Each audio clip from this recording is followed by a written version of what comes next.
Good evening. Welcome to the Hingham Board of Selectmen's meeting for Tuesday, March 26th. On our agenda today we have approving some minutes, and then we will have a discussion of the Summer Street corridor traffic and safety concerns that we've been talking about for some time. We will have a discussion of the Elder Services Needs Assessment Study, which was just recently completed. And then we will have an update from State Senator Robert Hedlund and State Representative Garrett Bradley and State Representative James Murphy, who will be joining us later on in the meeting to tell us what's going on Beacon Hill. So I apologize for getting started a little late. We had some technical difficulties, but let's move on to the minutes.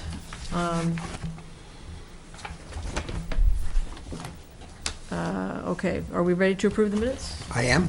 Okay. Would you like to make a motion? I'll make a motion that we approve the minutes of March 14th and March 19th, 2013.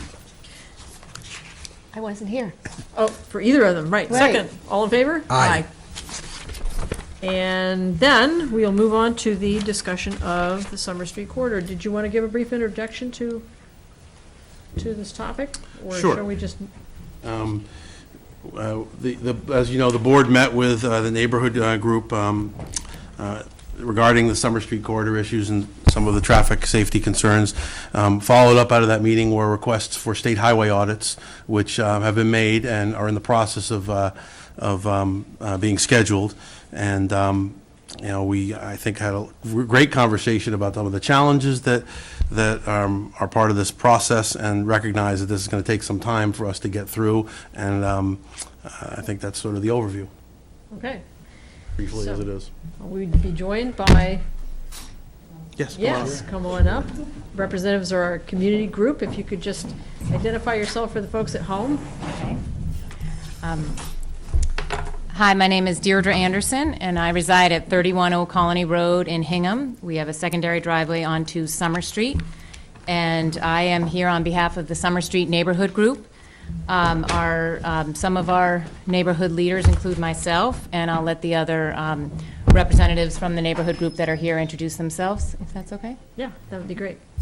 Christine Dietrich, 104 Summer Street. As some of you know, I've been working on this for a while, and then was so thrilled to have Deirdre and some of the other neighbors join the cause. And next. I'm Lisa Corrado, and I reside at 5 Button Cove Road. I'm going to need you to speak into the microphone because The only way the folks at home can hear us is through. Sorry, Lisa Corrado, 5 Button Cove Road, and I've lived there for 33 years. Thank you.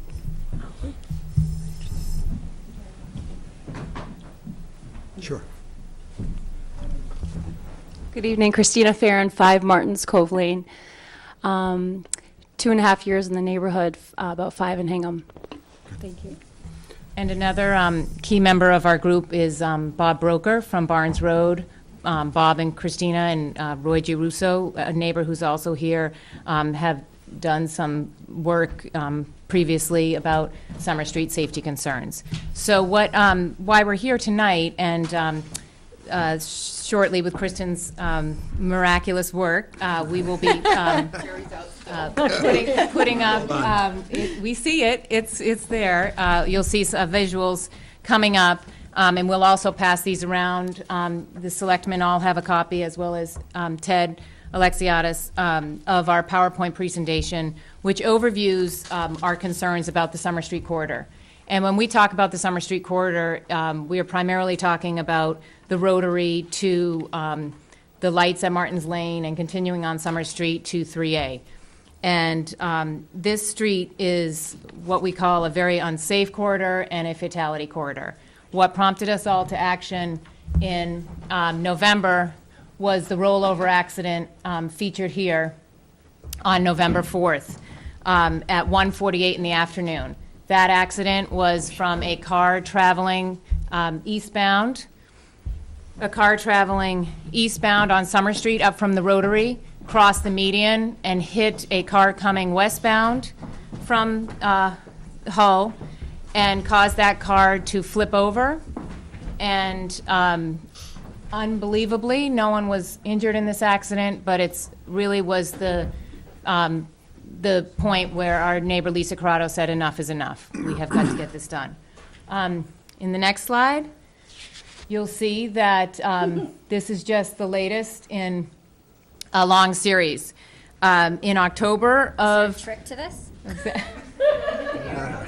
Kristen, thank you so much. Worst case will be the arrows right on the laptop. Thank you, Christine. Thank you. On October 18th of last year at 10 o'clock in the morning, a drunk driver hit a guardrail down at the Rotary. On February 19th of 2009 at 6:50 in the evening, a repeat drunk driver crossed the lines again at Summer Street and Button Cove Road and hit our friend Courtney Palick and her 3 children head-on. All 3 children, had they not been safely buckled into their car seats, could have been a much worse outcome. This is also, sadly, a fatality corridor. On September 11th of 2005, Joe Zona died at this curve, and it was a double fatality in March of 1988 when Jimmy Salippo and Robert Barbuto were killed taking a left turn onto Summer Street from Rockland Street at the traffic lights at Martins Lane. That event actually was what prompted MassDOT to lower Summer Street Hill in 1988 and put in the turning lanes, but those were all neighbors. So what we believe as a neighborhood, and what we've had a very productive conversation with the selectmen and other state and local officials in December, what we believe the issues on Summer Street to be are as follows. We have questions about the curve on Summer Street and Steamboat Lane. Is there something about this curve that makes it more prone to accidents than other similarly marked curves? The road width. Is Summer Street wide enough for 4 lanes of traffic, sidewalks, and an adequate shoulder? Other issues we believe are speed.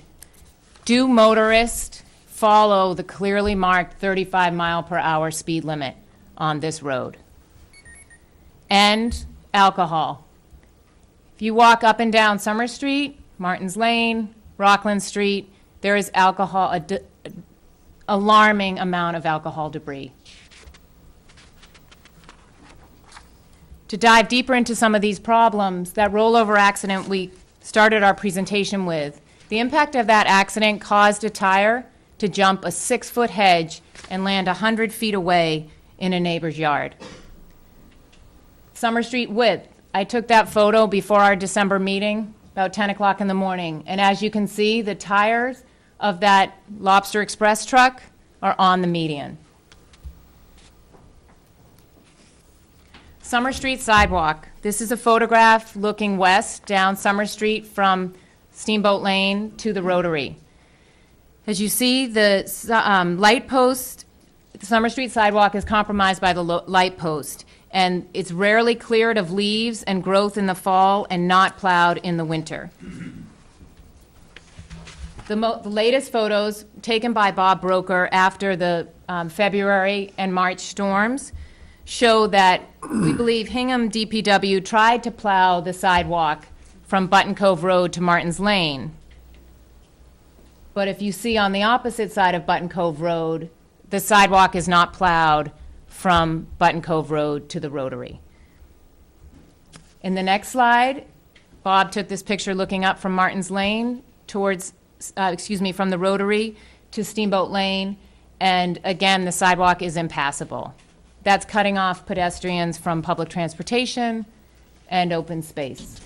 But also to point out, when this happens, people that do have to walk on the street, that are going back and forth to the courthouse or what have you, they're in the street walking because there's no other way to go. And now we're hitting a season which I think all of us have probably rounded the Rotary in the last several days and caught our breath at 4, 5, 6 o'clock. Now that the spring sports season has started and crew and sailing have started up, there are over 50, 60 teenagers at the Lincoln Maritime Center, oftentimes running 2, sometimes 3 across up Summer Street Hill, or running 2, 3 across down Summer Street Hill on Rotary North Street at the busiest time of our traffic day. And as Kristen Giarusso once said to me, I have seen, when I said, you know what, I'm taking back the street, I'm still going to walk Summer Street, and she said, you can't, because I have seen motorists jump the curb and then correct. And there really is no room for pedestrian or driver error. When we began talking to our neighbors, in addition to the curve and speed and issues we've identified, the traffic light at Martins Lane and Summer Street needs to be checked. When you're coming from Martins Lane and trying to cross over Rockland and Summer Street to the other side of Summer Street, there's no delayed red, meaning that when the folks on Martins Lane get a green light to cross, if anyone is close to running a red light coming from Rockland Street, there is no room for error. And so we are asking for a delayed red on that light like there is at 3A and Summer Street. We're also asking for the time on that light to be checked. We have found it as short as 7 seconds before the light turns from green to yellow. Sometimes it's shorter. Sometimes shorter. Really only time for one car to pass through. On Summer Street between 3A and Rockland Street by the MBTA station, there is no speed posting whatsoever. There's bus stops on that street, and there are a lot of children. MassDOT took the time to put a children's sign, but did not put a speed limit sign. And we are really seeing speeders trying to catch trains and coming from trains just when students are at the bus stop. And it's very dangerous.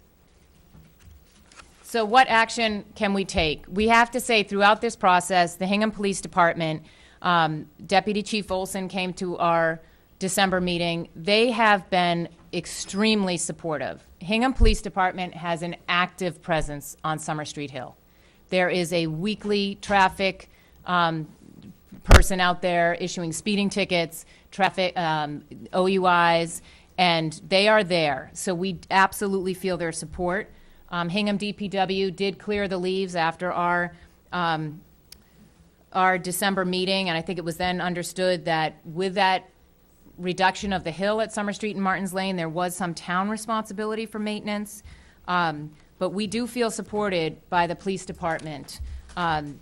We also, after our meeting, Administrator Ted Alexiadis immediately sent a letter outlining our concerns to MassDOT. Representative Bradley sent a letter to MassDOT asking for namely 3 things. Can we get the traffic lights at Summer and Martins Lane checked? Can we get accurate traffic counts? Because we understand before any safety improvements are investigated, we need accurate traffic counts for MassDOT.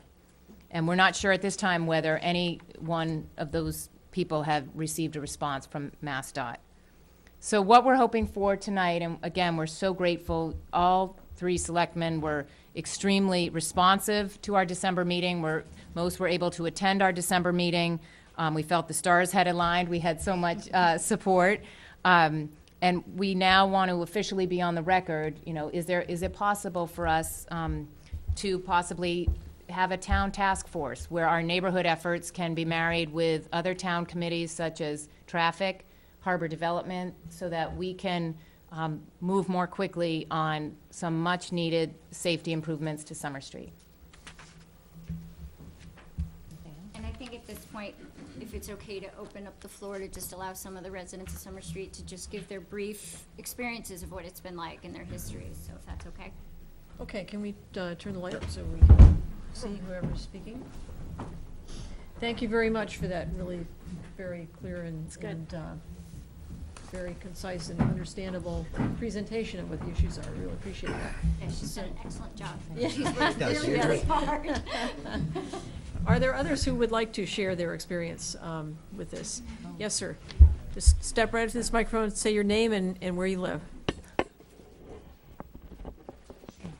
I'm Theo Anderson. It's my mom. I live on 31 Old Colony Road. Well, I go to school at East, and the bus stop is right on Manor Drive. And when we walked to school one time, and there were alcohol bottles all over the ground, and there are a lot of speeders going across our bus stop. Okay, thank you. Be careful out there. Yeah. The reporter would like your name again. Yeah. Leo Anderson. Okay. Anyone else would like to share their experience? Yes, ma'am.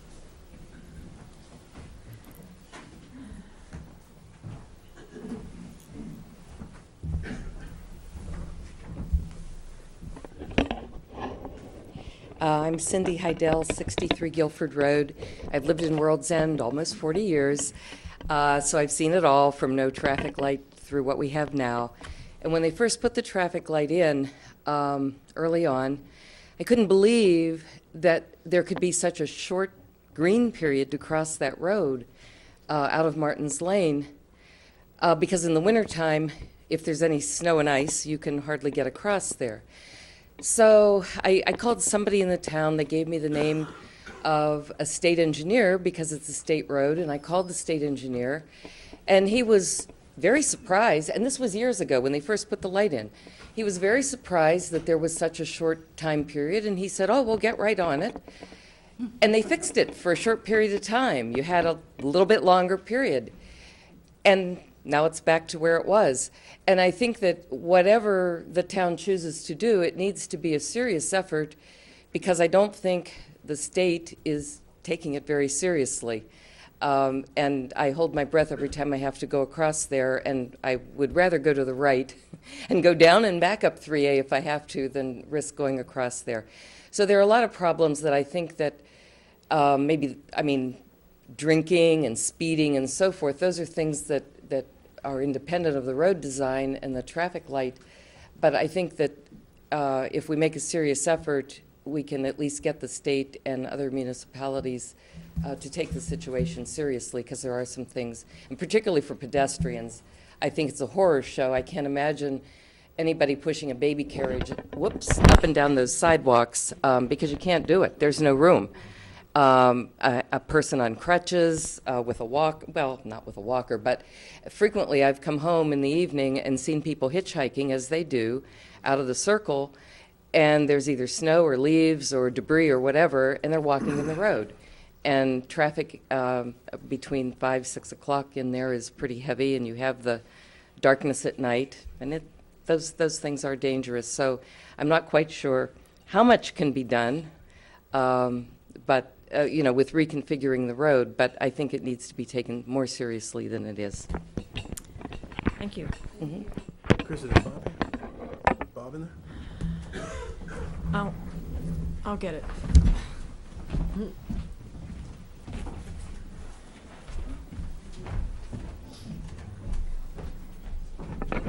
It's making me crazy, sorry.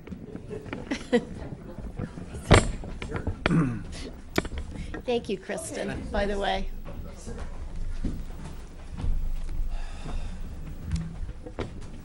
Good evening. My name is Al Engelhardt, 96 Martins Lane. Sorry for being late.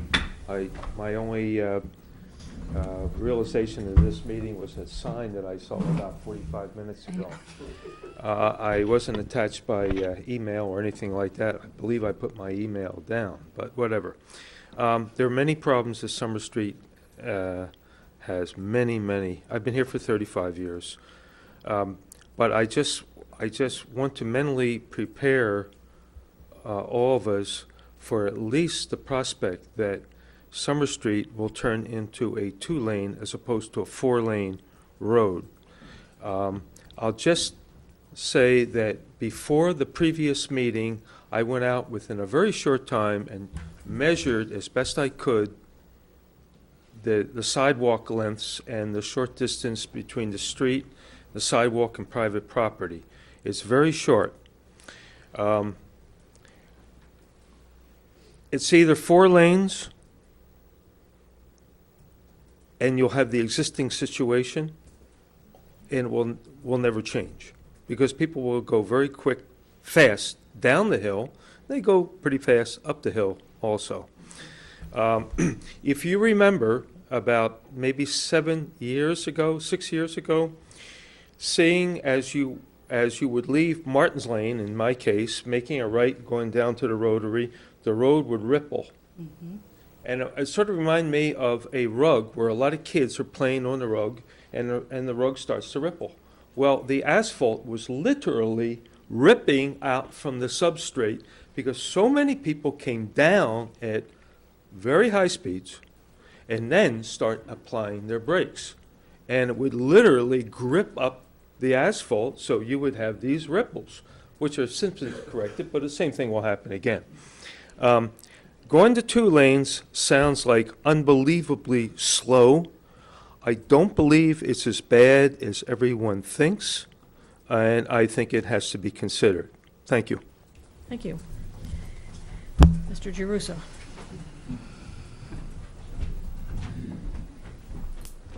Thank you.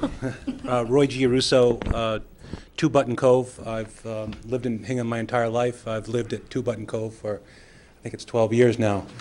And I just want to follow up on the last gentleman's comments. I happen to agree that while we all have identified a number of issues, because there are a number of issues with this corridor that are a problem and that need to be addressed, that really the only way to address it in a way that's going to be safe and fully safe is to turn this area into 2 lanes. And while that seems drastic, and everyone talks about traffic counts, and I've been part of this committee for a number of years, and we've heard about traffic counts for every one of those years, and I'm kind of frustrated to hear that waiting for traffic counts again.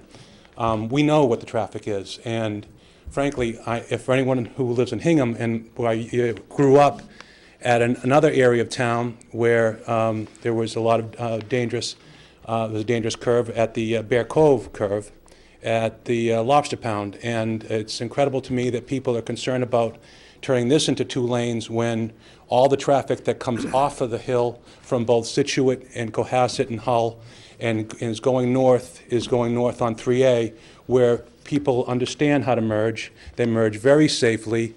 It's whatever the traffic count is, it's at least double. We know it's more than whatever the traffic count will be on Summer Street, and it works. It works on the commute going north in the morning. I'm part of that commute. It works going south in the afternoon. I'm part of that commute as well. I don't think I've ever seen an accident for the years that I've been here. So we can talk about traffic counts and we can get at specificity, but I don't think we're ever going to have this road be safe unless we talk about 2 lanes. And I don't think traffic counts should stand in the way of us discussing that right now. Thank you. Thank you. Yes, sir.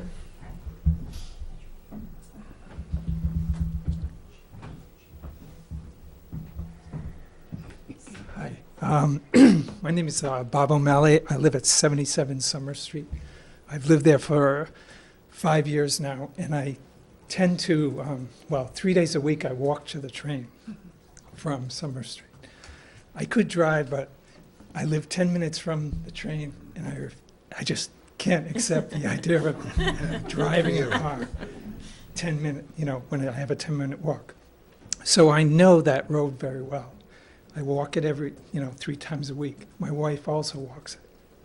What I've noticed is the road, I believe, should be 2 lanes. Cars cannot stay in the lane when they're driving. Everybody speeds. Almost the majority of people speed very fast, and I've watched them come around the curves, and they cannot stay in the lane. It's probably because the road itself looks like a highway, even though it's in a residential area. That is a residential area. We have many people living on either side of it, but it was designed for cars, obviously, without understanding that it is a residential area on either side. So people come around that rotary and they go up, they speed up the hill. I can barely even, when I'm driving, I can barely even get out and take a right. To take a left, I'm taking my life into my hands. And everyone in my circle actually does that. So my feeling is that it should be redesigned as 2 lanes. They should put a sidewalk on the other side of the road as well, and it should be designed as more like a boulevard extending up from the harbor.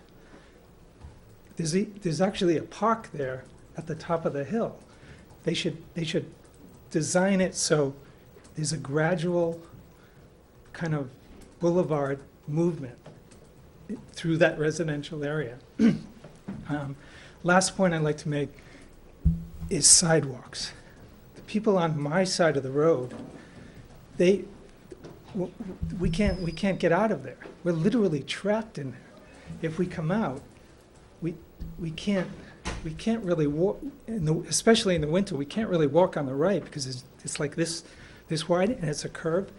If we want to cross to the sidewalk, we have to walk into this lane, look, make sure no cars are coming up the hill, and then kind of edge out and look to make sure there's no cars coming, and then we run.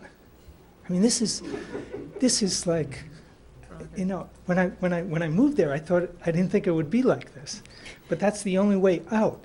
You know, I have an eight-year-old child who's going to want to move out, get out of there at some point. There's no way to get out unless you go through other people's yards, and it's like I think they have to really seriously look at redesigning the whole thing. Thank you. Thank you. Anybody else? Mr. Reardon?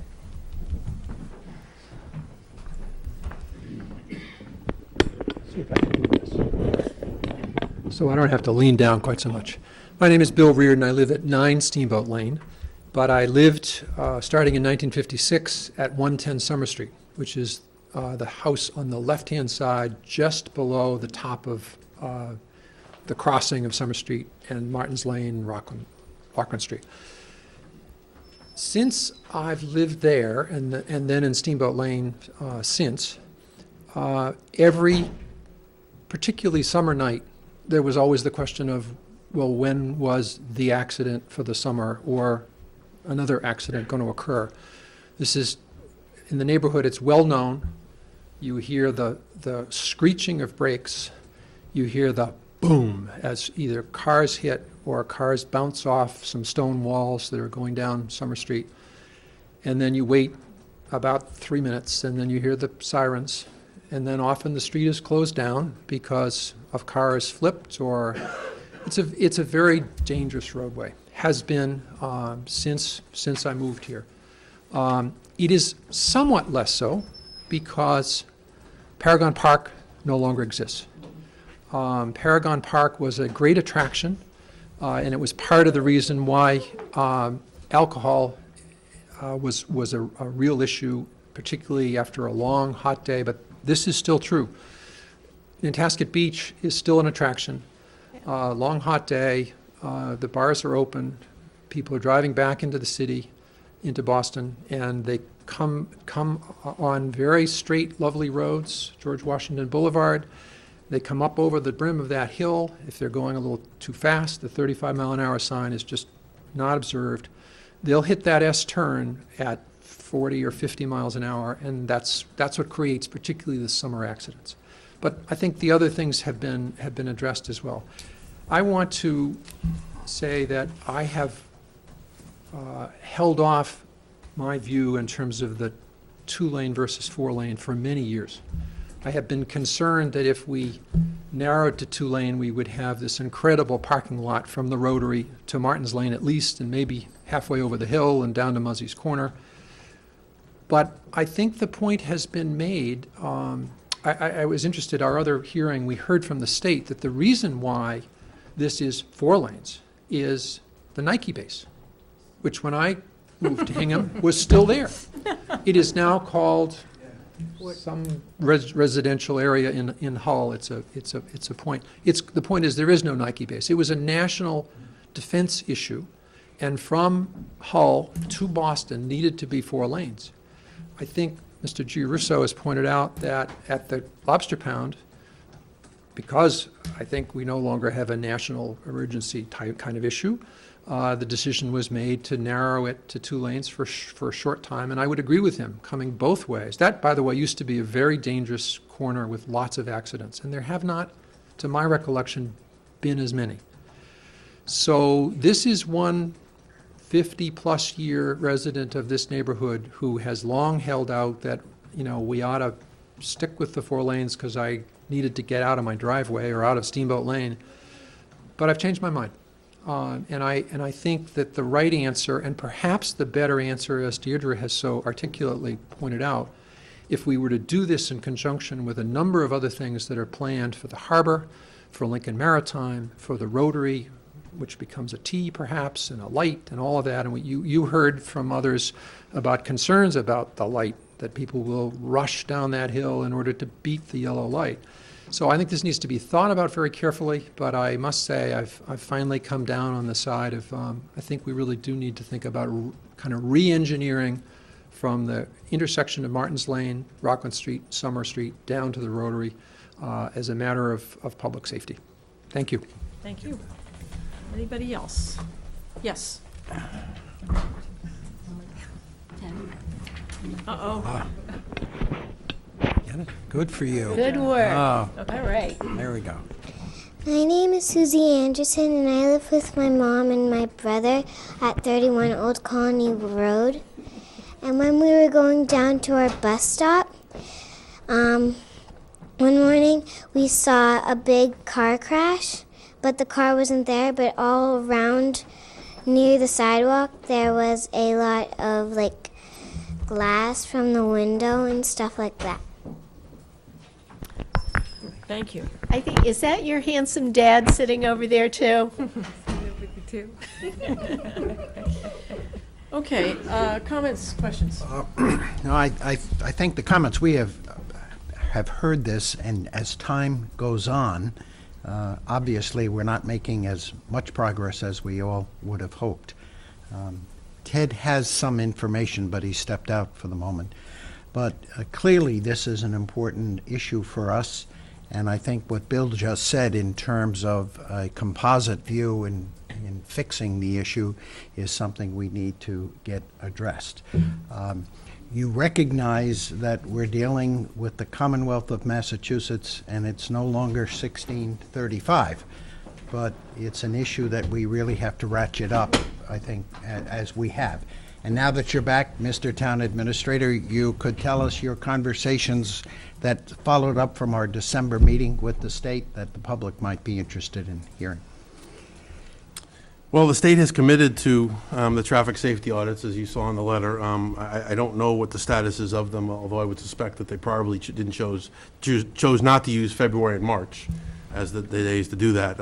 Although they did commit to getting out and looking at the traffic signal soon, and I'll follow up with them and find out where they are on that. The larger issue is sort of the redesign of this whole intersection, this whole corridor.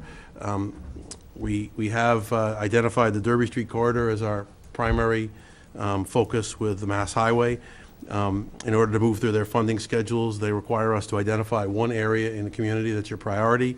The board shifted to that priority in 2009, and those successes have been, that we've received significant amount of funding from the state to design that whole corridor from Garner Street all the way through to exit 15. And that is moving forward now. Will take several more years before we see construction begin probably. And as we explained at the meeting, we're looking at the same kind of window here. There are no quick solutions other than timing. We can focus on the plowing and things like that, doing what we can do organizationally, but organizationally it's beyond us to be able to redesign a state highway. We need the state's participation in that. And I think the point you made about a task force, it might be worthwhile starting for the board to consider, because there are several groups that are going to need to be they need to socialize these issues and discuss it. You have a harbor development group that has a master plan that's focusing on a harbor that sits on a corridor that we're looking at redesigning. So not having those groups talk to each other would be, I think, counterproductive. And then certainly we need our project engineer to sort of walk us through some of the planning processes, and ultimately some of the traffic engineers from the state to talk to us about, what are the implications of cutting it down to two roads. It sounds like you guys have thought about this a lot. I'm not a traffic engineer. I know where my talents end, and I need someone else to tell me what are the implications of that. What happens to issues that we haven't yet considered? Because many years ago someone considered widening it without thinking about the implications. I have spoken to the light department about the poles along that corridor, and they remain willing to talk to us about what we could do with the poles along along that street as part of a reconstruction of the entire area. Thank you. Did you have I comments? did, a couple, to follow up on Bruce, but thank you all very much. And I would ask that this group stay together and continue to be vocal and visible. And Bill, I thought you gave a terrific summary, bringing it all together. As part of this, during your original presentation, which was great, when we all got together, Harbor Development recognizes that from the Rotary all the way to the Lobster Shack, that is still a serious issue, and I can't even imagine what it was like before they made that little piece 2-lane. So we're asking, when the state comes in and starts looking at this, that they go from the lights all the way to the Lobster Shack, because you're taking your life in your hands when you're crossing 3A. Even if you cross at the light with the speed that some of those cars come, what light as they go flying through there? So I really applaud you. We will work with you. We will be as noisy. I call Gigi, who's in Garrett's office, at least once every 10 days, and she is equally good about nudging the people that she nudges to try and get more visibility and get us in there at least to the talking stages. So I also like your idea of some kind of task force, because working with representatives from Harbor Development and the Traffic Committee, I think would add just a little bit more of a punch to the group. But thank you, and don't disappear. No. Many of you know that I don't do that. I do, I think the task force is a great idea. We've had success with this kind of thing in the past, of drawing in members of all the, interested and constituencies that have a stake in whatever the areas we're discussing, and having a good conversation going. So I think what we'll do is we'll take that under consideration and talk about it a little bit and come up with an idea about what that would look like, and come back. I just want to say that back in 2008, this corridor was our top priority with the state, and it was with a heavy heart that we had to make the change that we did. We basically, it was the depth of the depression, the Great Recession. Yeah, you were right the first time. And we got a call from the state saying, basically, if your project is not associated with economic development, it's not going to get done. So would you like some money or not? And if you want some money, find one that's associated with economic development. It was, the handwriting was on the wall, but for us, this never fell off the list. And now that times are better, we're going to, make sure that that's where we go next. It's interesting that, I find the idea of, turning into a 2-lane road very appealing from a many points of view, but not a traffic engineer. We do need people to tell us what that would mean. We did find, relative to the whole business about it looking like a highway, that we know from our redesign of Beale Street that really does cause people to speed. And when we redesigned Beale Street, it wasn't actually a 4-lane road, but it was wide enough to be a 4-lane road. And so we took the traffic engineer's advice and we put in a median, and we striped it to make it clear that it's a 1-lane road, because people were coming down off 3A and they take the curve and vroom, straight down, and then plus the light, which often, causes people to come to a halt. So there are these traffic calming mechanisms that they do know will help this, and boy, that would be a very beautiful kind of a vision to have there. I don't know how far you could get away with putting it all the way out to Hull. I don't know about that. And of course, you do raise the issue of the coordination with Hull. And so I would think for our task force, we would really probably like to have some representative from Hull be involved in the discussions, for sure. So the one question I want to ask, I was concerned about the report about the light being so short, and did we get any response from the state about whether they're going to come and look at it now? No, what we got is an acknowledgement that they received our letter. That is the strangest light, because after the meeting, we went there the next day. It was a very short, because we went through it like 3 times going, it can't be. It sounds like people have been going back and back and back to them on this. But then you go back a week later, and it's freaky. It changed, and that's like impossible. 4 seconds to there's several design sets on the chip. And if it senses one or two cars coming up, maybe within 40 yards of the leading vehicle going out, it stays for sometimes an extraordinarily long time. Okay. Almost too long. That makes sense. And- Yeah. and Yeah. I've seen it so Okay, many the comment times. was, I have to repeat your And comment I think because, I had a little bit to do with Okay. some of those Al, designs. I have to repeat your comment because people at home can't hear you and they get very upset with Come out us. to the- But I will repeat it. Oh, There are, okay, fine. there are several design sets that causes the incidents of one variety or another with traffic cause the pattern that the traffic light follows to change. But it sounds to me like we've been several times down this road and that we need to figure out some way to escalate. So I don't know what that is. But Well, if they, perhaps our Representative Bradley is going to be here in about, in about 20 shortly, minutes. About 20 minutes, so So maybe don't we go can far. escalate. I'll work on, with Mass Highway. You know, there's February and March were not, kind months for all the highway departments, including Mass Highway. And it's hard to get their attention sometimes on these kind of things during the period of time where they're trying to keep the roads free and clear of debris, so. Okay, so it sounds like what we're going to do is have a discussion about what a task force might look like and come back with a proposal on that, and you're going to follow up on the traffic light. And is there any other immediate action we were going to take? I think that's about it. So we'll just keep on putting the pressure on. Well, thank you very much, and I want to thank everybody who came in Yes. to share your experience, and we'll see if we can get this done soon. Thank you very much. Okay. Thank Kristen for making the technology work. Yes. Kristen, thank you so much. No problem. We're going to change it to another. No, I'm going to go over and set that up.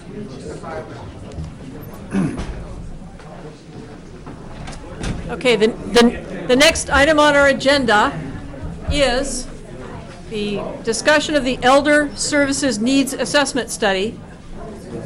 And if everybody could, if you don't want to stay for the meeting, if you could move out into the hall, that would be terrific. Okay. While they're, Ted, while the public is leaving, you recall 2 years ago, the mornings we spent at the intersection,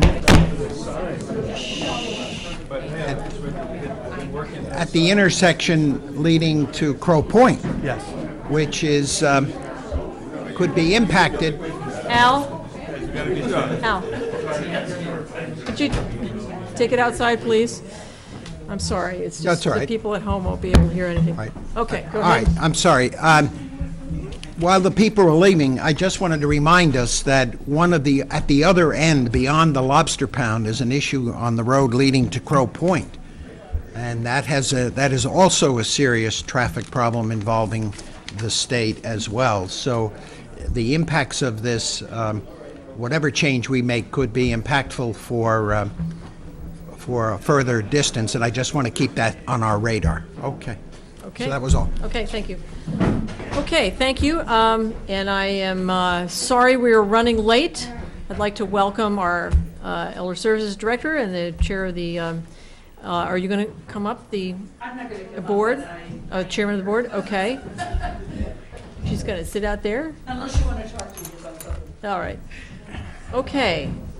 We're going to have a discussion of the Elder Services Needs Assessment Study that's just been completed. And I'd like to welcome Barbara Farnsworth, who is the Director of our Elder Services Department. And we have some copies of the presentation for anybody who needs them. Yeah, I'll go ahead and start. Yes, that would be great. I just wanted to introduce Dr. Jan Lutchler. Jan was actually the primary.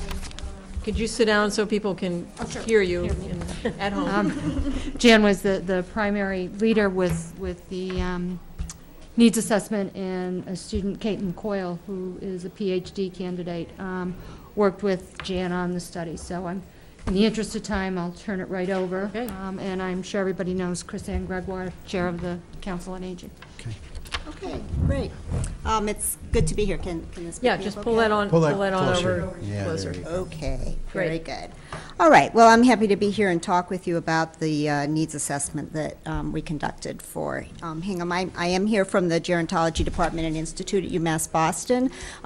We do applied and basic research on aging, and so this is right up our alley, and we were very happy to be participating in this study. I'm going to see if I can. Very good, works great. I'm just going to provide a very brief overview of the report. I know that you don't have a lot of time here, and I also believe that you've all received a copy of the report. And so I'd like to encourage you to look at it in detail when you have a moment, but I'm just going to touch on a couple key issues. The report includes demographic information about what's happening with respect to aging in Hingham. It also reports on some original data collection, both a sample survey as well as some interviews and also some focus groups that we conducted.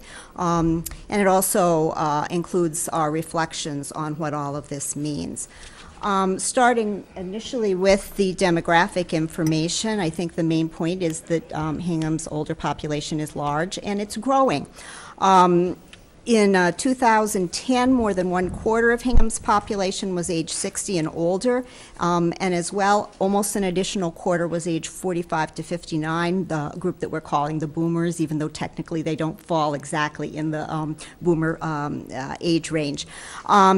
These populations are significant, these age groups are significant because they are the groups that are either currently eligible for using the services of elder services, or they're rapidly year by year moving into that age range. So those are highly important age groups.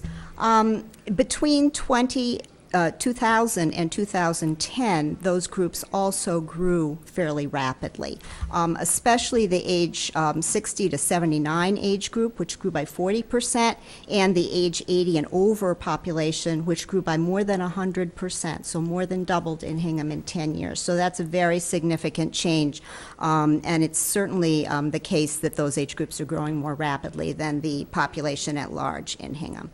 Naturally, for the 80 and over, and in several places in the report, we do pull out that 80 and over population. A lot of that is a function of the growth and expansion of Linden Ponds. But we do, in appropriate places, pull that out for you so you can reflect on how to interpret that. Comparing what's happening in Hingham to some surrounding communities, this slide shows the percentage of Hingham's population that falls into these boomer age groups as well as the senior age groups, and compares it to other communities, and it shows that the share of seniors in Hingham is higher than in surrounding communities, and it's quite a bit higher than for Massachusetts as a whole.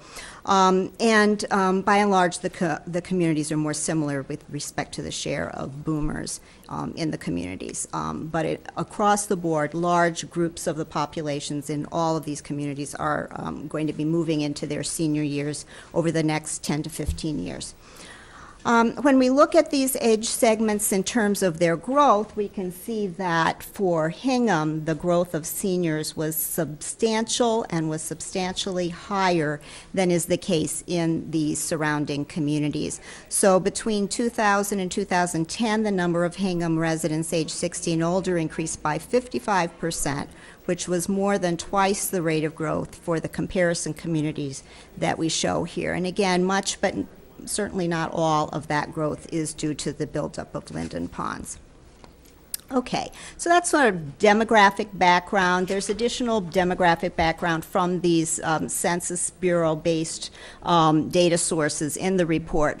But I want to move on to talk some now about the original data collection that we conducted for this, starting first with the Hingham Community Survey. Building on that demographic background, in consultation with Hingham Elder Services, we decided to conduct a random sample survey of Hingham residents that were aged 45 and older to learn directly from the community about what their issues were, their needs were, what kind of concerns they had in terms of growing older in Hingham. And this survey was conducted last October. We mailed paper questionnaires to about 3,400 Hingham residents, and they were invited to either mail them back or respond online, and the vast majority of them mailed them back. The respondents mailed them back. A total of 749 residents did respond, and that's an overall response rate of 22%, which is respectable for this kind of survey. The response rates were highest for seniors, and especially for those 80 and older, the people who presumably felt this was most relevant to them.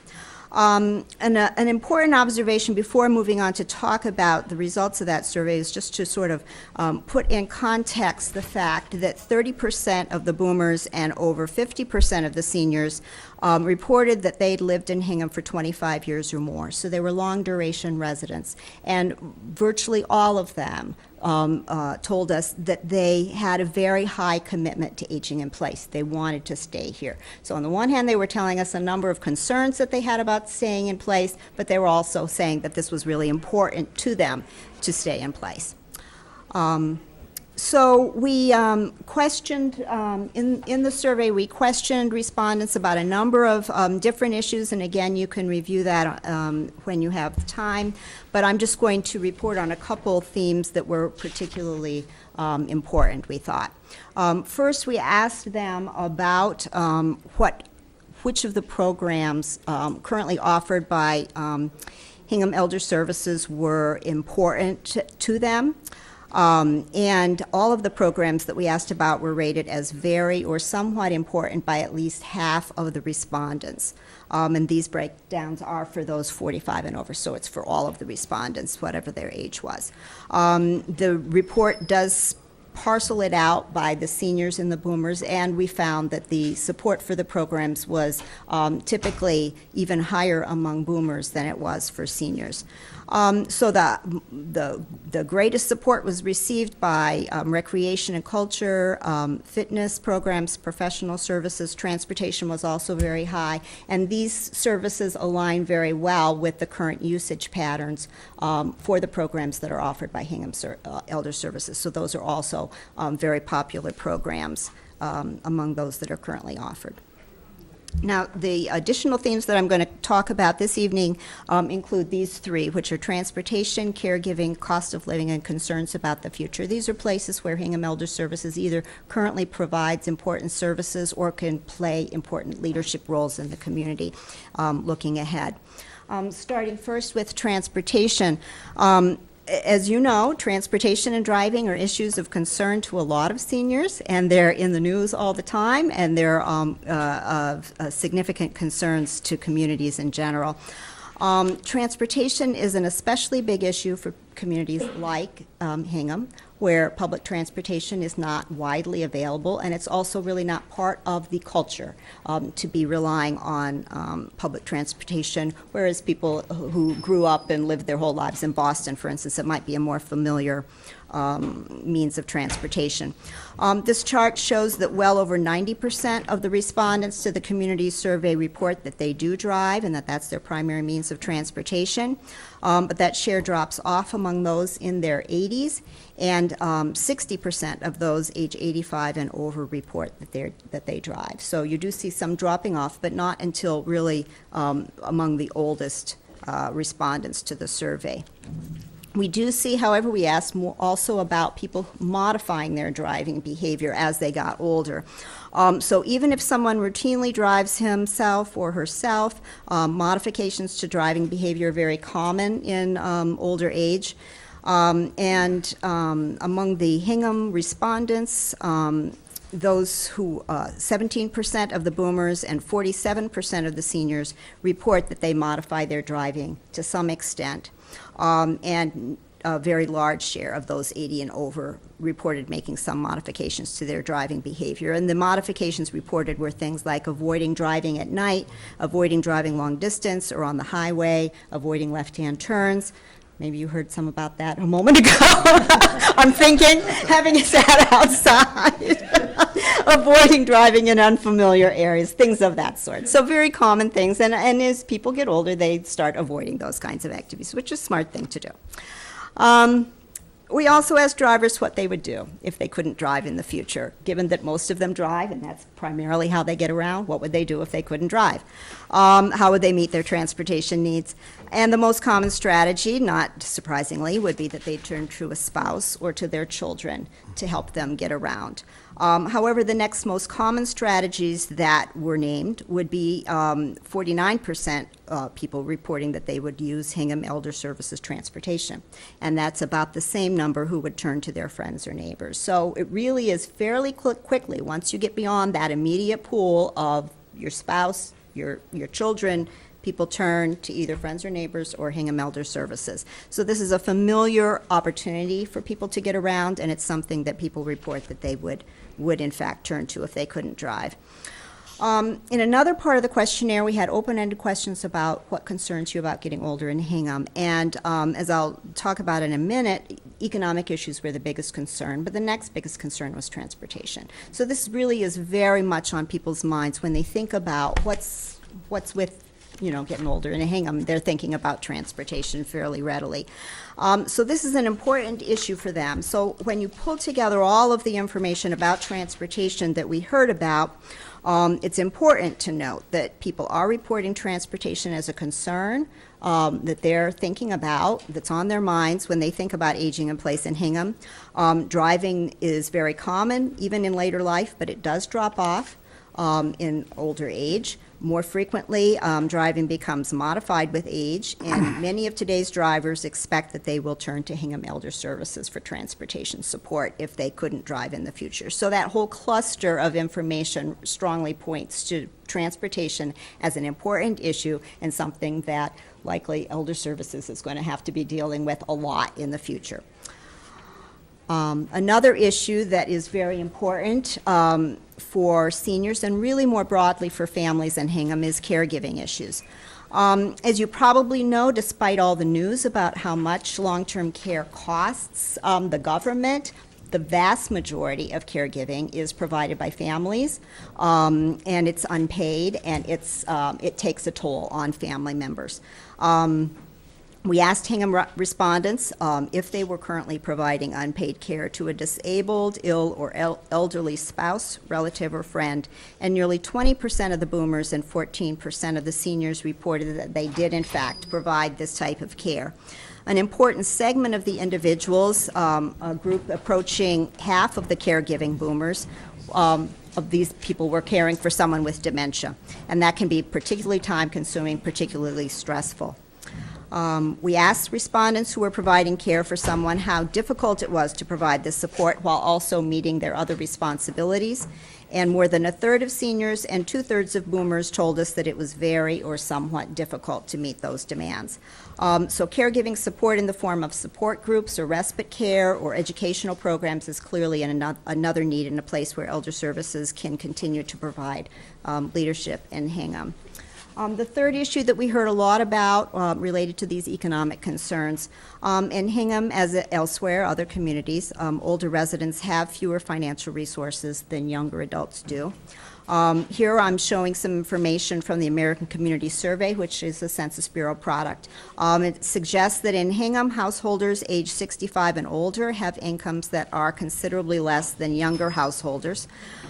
Seniors living alone in Hingham, and that's about a third of all seniors in the community, report annual incomes that's under $40,000 on average, and that's in 2011 dollars. So that is, again, substantially lower than younger householders. Again, we did ask the respondents to the community survey about their concerns, and these are some of the responses that we got from the question about the open-ended question, what are your concerns for living in Hingham as you age? And a lot of people simply wrote in things like cost of living or taxes. Some of them gave us more extended responses, such as the ones that are reproduced here. A woman who was age 90 said the cost of living here exceeds my income. My daughter gives me money to make ends meet. A man age 79 said property taxes and being able to afford to stay in Hingham. There were many responses just like this, and reproduced some of them in the report. I'd also like to point out that a lot of the economic, this is an area where you see a lot of intergenerational concerns, so it wasn't just that I cannot afford, I don't have the resources. There was a connection of not having the resources, the high and growing cost of living, and the fact that as well my children can't live in the community because it's too expensive to live in. So that support also is not there. So all of that is the whole cluster of the economic concerns that people reported to us. Okay, there's a lot more on the survey results in the document, and again, you can look at those when you have a moment. But I'd like to talk just briefly about 2 additional sources of data that we included in the study. We conducted interviews with 6 key informants in Hingham to learn about aging in the community and how that's impacted their organizations or the work that they do. And in fact, we heard that population aging has impacted their departments in some unique ways, but there was a lot of commonality as well. So for instance, the police department reported that they had experienced an increase in service calls, including calls about scams that were targeting seniors. So it has increased their workload, having the larger senior population in the community.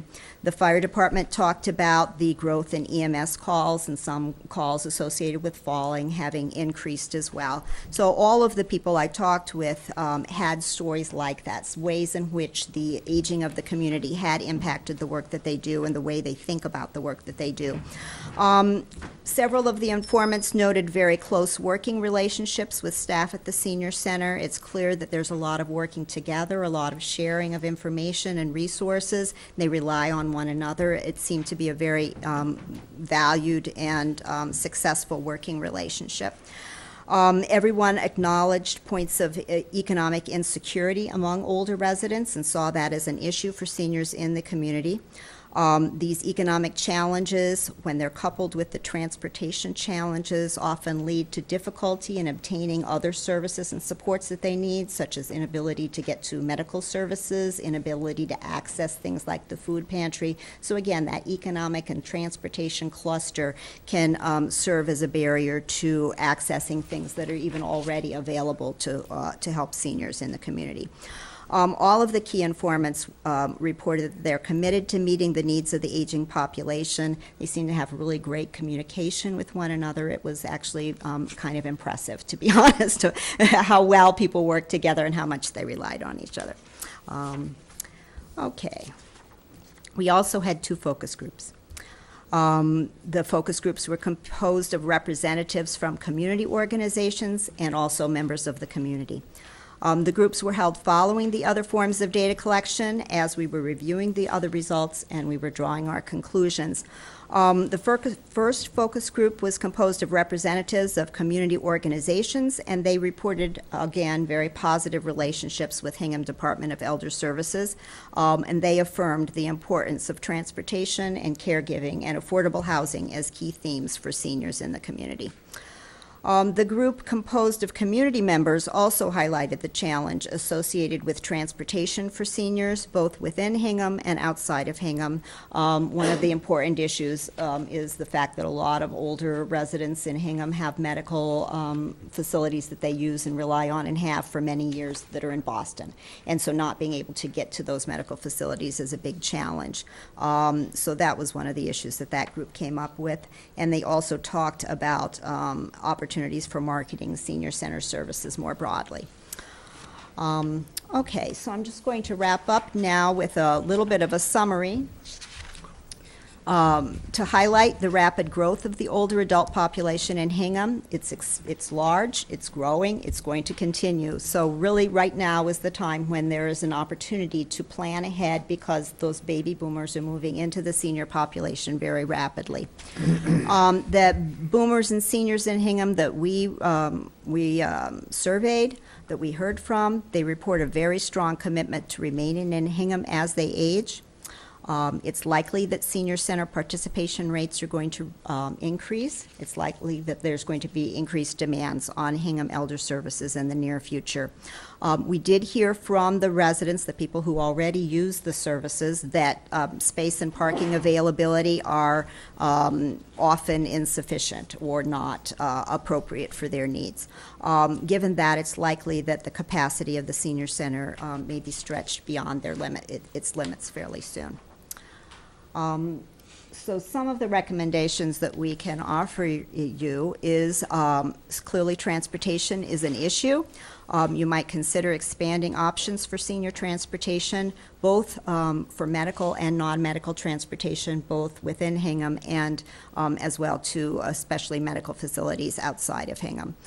Caregiving support groups or respite programs, other kinds of services for those providing care to loved ones could be expanded and also could be given more publicity. As well, I think it's important to note that even when those services are in place, a lot of time there are barriers to taking advantage of the services. Some of the barriers might be things that we've already talked about, such as transportation, but there are also barriers associated with the stigma associated with asking for help, and that's something that every community struggles with, and it's an important place where, again, elder services can provide some leadership around helping people understand what's available and reducing the stigma to asking for support. As well, you could consider opportunities to develop affordable housing, to expand town's property tax work-off program, or some other opportunities that might make it possible for long-term residents of Hingham who want to age in place, who are highly committed to the community, to do so. So I'd just like to thank all of the people who helped with this, all the people who helped by responding to the survey and responding to my interview questions and participating in focus groups, and of course especially Barbara Farnsworth and her group who were so helpful to us as we put the study together. All right. Thank you very much for that great presentation. Thanks. I'll ask my colleagues if they have questions and comments. This is a marvelous study. It is so in-depth. Because I did have a chance to read through Oh, good, the I'm whole glad. study, but I'm going to have lots of questions the next time we meet. You all have put in tremendous amount of work in this. Well, And you I- have a great resource over there. Yes, we Barbara, do. Barbara and her whole group, And which her is staff, very helpful. and Chris Ann, Absolutely, and the group absolutely, yeah. that supports. Yes, it is, because I have used them on numbers, and they have a great sense of humor also, dealing with some That's of our important. challenges. Oh, yeah. But thank you so much, and this is great, and we're going to have a lot to talk to you about. Super. When we dissect this thing. So Very thank good. you. Very good. Thank you, Jan. Super. It was a lot of information. Some of it was confirming, I think, what some of us thought. Were there any surprises from your point of view? You know, perhaps I shouldn't say this, but the most surprising thing to me was when I was talking to the, having the one-on-one interviews with community leaders, and hearing that everybody was so tuned into the issue and was already very busy thinking of creative ways to work together. Good. And just seeing how well people communicated and how well people worked together and really relied on elder services when they had issues or concerns, I thought it was a really impressive model.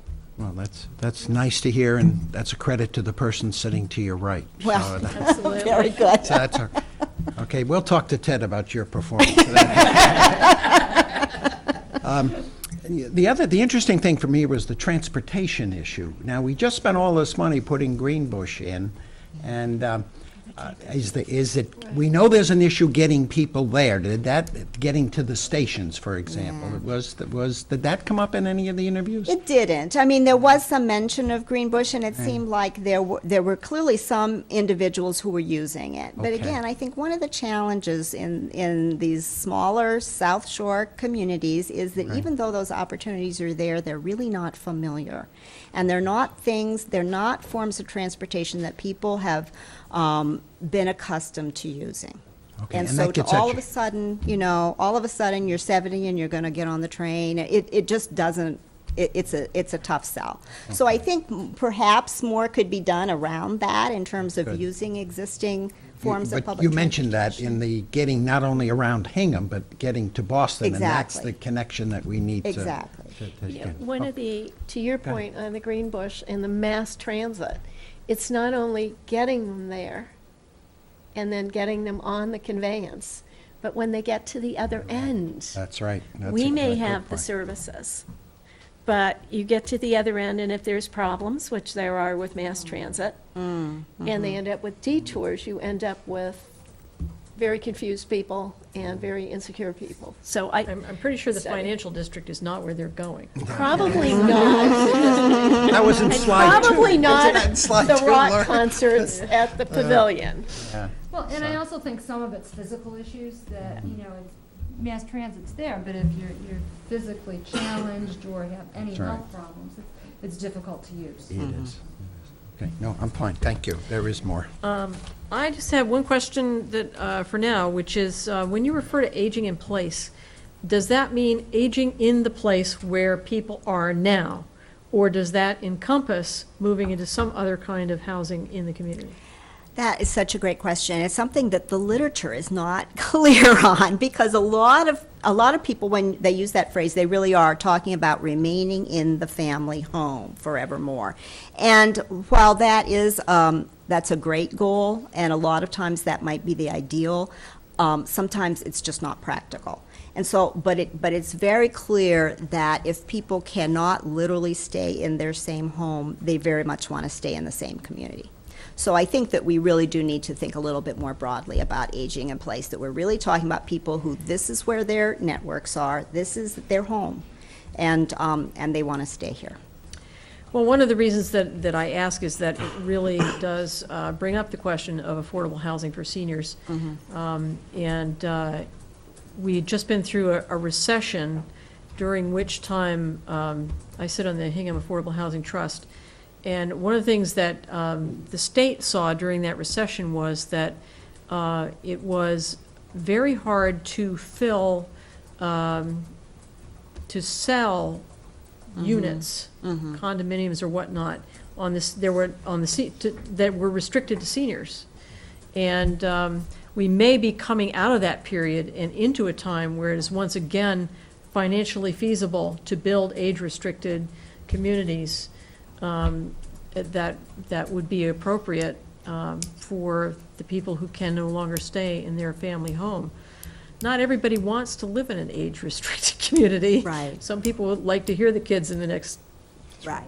door, next door backyard, but it is a solution for some people. So that was one of the thoughts that occurred to me, to ask, to what extent does aging in place mean one thing or the other? And to what extent would an age-restricted community be, a beginning of an answer? I mean, we have some in town, but could we have more? Should we have more?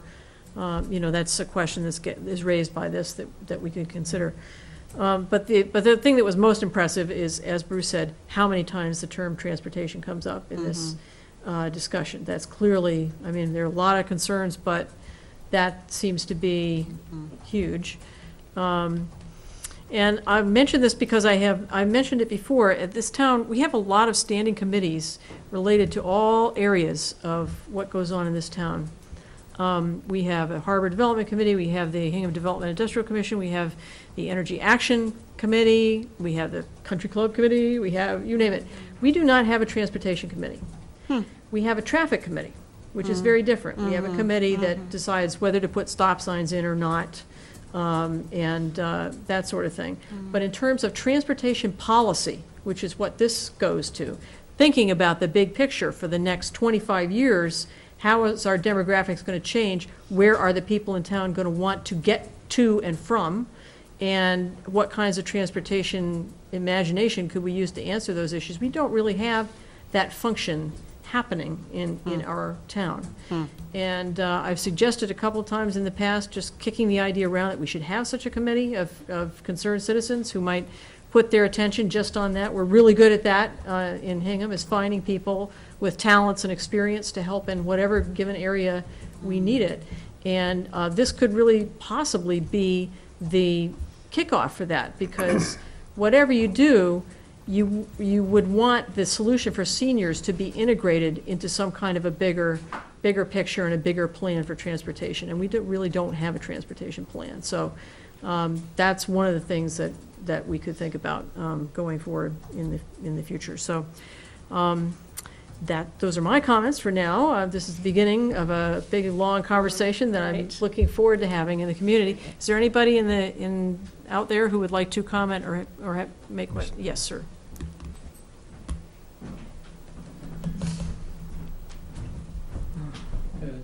Jim Watson, 291 Rockland Street. I'm on the Housing Authority, and one thing we've noticed is that you get applications from people who are over income because their need isn't for a very low cost, it's for an appropriate sized unit. And it's very awkward because we haven't done much to make small 1 or 2 bedrooms.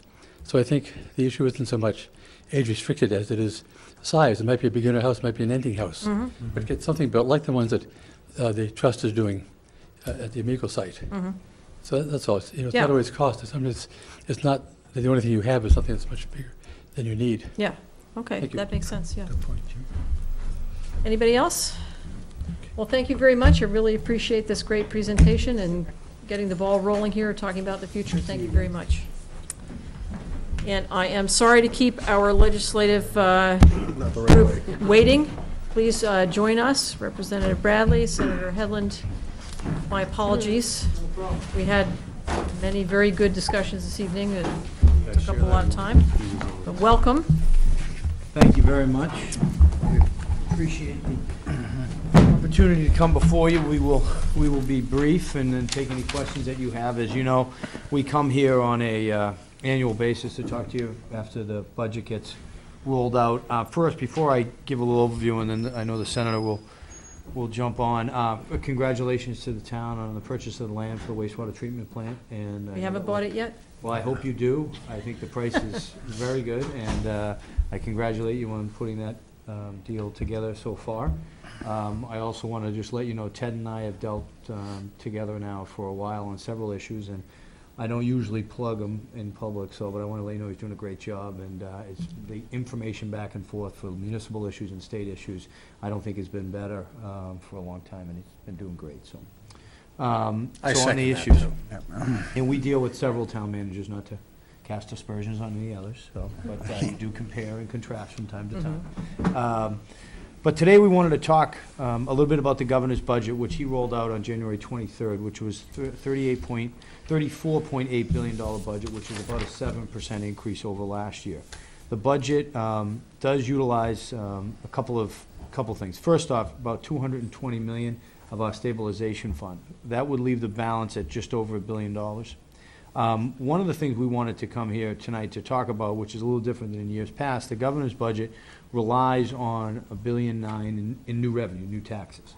And our job is to come and tell you what we think about that, because that significantly impacts your bottom line, because a lot of what he's proposing is dedicated to the Chapter 70 line item, which would give Hingham about a $500,000 increase over what if we were to adopt the governor's budget as is. Now, we have never adopted any governor's budget as is on the House side, nor has the Senate ever adopted any House budget as is. So, but my sense is that I would not rely on the governor's budget numbers for local aid. We have talked about this, Ted talked about it, I'm sure Senator Headland has talked to him as well, is we are advocating that you level fund off of last year to be safe. We do not have a local aid resolution at this time, which, as you know, is an agreement between House, Senate, and the governor to put aside a certain amount for local aid and then fight about the rest of the budget. We do not have that this year. We also had, in the middle of the year, the governor had to 9C, which is under his statutory authority and obligation. If the revenue that we predicted coming in on a month-to-month basis was not coming in, he has to reach in and cut this year's budget, which he did. The House and the Senate did hold harmless local aid for this year. We said we don't think it's as bad, we don't think it's going to get that much worse. We think you can do it in the existing areas that you can reach into. That was done.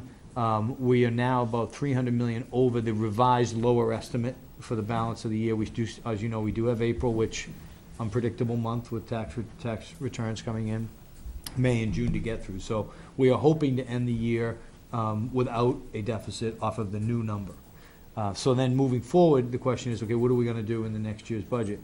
one of the things that that we have talked about, we talked about it here, the board was very involved with the transportation issue. I know you were just segueing into transportation, but we were dealing with that last year in regards to the fare increase, elimination of ferry subsidies, what was going to happen. We were able to get through that, but with the understanding, pretty much with all, that transportation was going to be an issue we had to address. So we had anticipated a discussion about that. Now, the House is going to release its budget April 10th. I suspect we're going to have a transportation bill and debate April 8th or 9th, not in the budget, but before the budget. We'll debate the budget April 22nd, that week probably the entire week. In regards to the transportation, I do sense that there is, that what we need to do, and my grandmother used to tell us there are wants and needs, and, coming out of a recession that we're just getting out of, I think you need to keep the wants on the sides and really focus on what the needs are. And I don't think there's any doubt that with the big dig debt that we've been basically moving around from agency to agency for many years, and the aging of our transportation system, including our roads and bridges, which we see here. You can look to the Fall River Bridge, which that temporary bridge was supposed to be 10 years. We're on about year 12. We do have some needs. But is that need a rail all the way to the South Coast? Do we need redevelopment of South Station? So we're having that debate now, and on the House side anyways, to coalesce around what we think the needs are and what that number is, and whether or not we can get there with existing revenues, probably not, and whether or not we need to have additional revenues and what that will be. You've been reading in the newspaper, you see cigarette tax, you see gas tax. The Western Mass folks don't really like a gas tax. The folks on the borders don't like the sales tax, and everybody inside 128 doesn't like the income tax. So on the House side, we're trying to figure out what that number is and how we would get to 81 votes if that package and that need did require additional revenue. Having said that, everything I just talked about has nothing to do with your operating budget, which the governor also put in about another $1 billion for educational funding moving forward. And I credit the governor with saying, this is my vision of where the state needs to be, and I'm going to put numbers to that. Having done that, he needs to move that through the House and the Senate. And on the House side, I don't see a lot of momentum to do the education piece, which is why I'm warning you to rely on level funding last year and not to rely on his existing budget numbers that he rolled out. I think you will have a pretty good sense when you see the House number on what local aid would be, because usually the Senate likes to make us look bad and do a little more for local aid, and then we go into conference. So usually the House number, unfortunately, ends up being the low. So I think you'll have a pretty good idea what your numbers will be when we release our budget April 10th. Senator?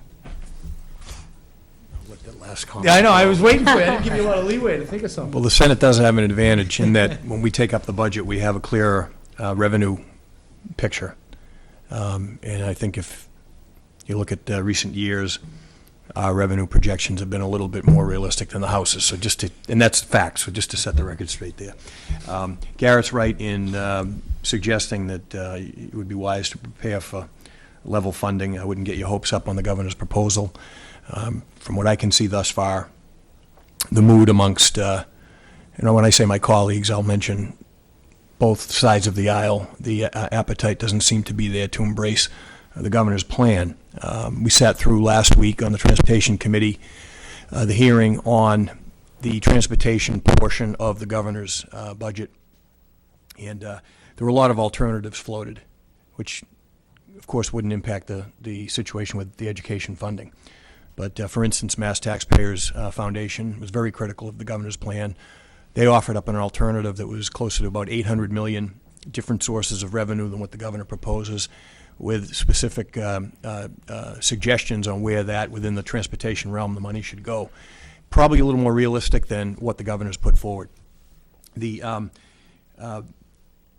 benchmarks that we're trying to look at right now have been somewhat erratic. Garrett mentioned April traditionally is erratic, but as you know, the current month we're in, we have not hit our revenue projection for the month that we're in. So I can't with confidence suggest that we have a clear picture on revenue projections. And I don't know when we're going to get to a local aid resolution number.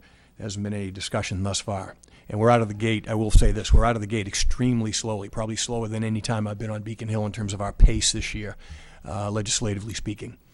I'll just address one thing that Garrett mentioned on the 9 seat cuts. I just want to strongly just go on the record, if you go back and look in your minutes, the last couple of years, while we had, and I say we, the member of the folks in the minority in the Senate, we had a few years back agreed on the revenue consensus numbers. We vociferously, in the last 3 years, have opposed what those revenue consensus numbers were. We thought they were unrealistic, and they've been proven to be unrealistic. And I voted, I think, at least 2 out of the last 3 years, if not all 3 years, against the revenue consensus number. And I didn't want to see us in a situation where the governor had to come in 9C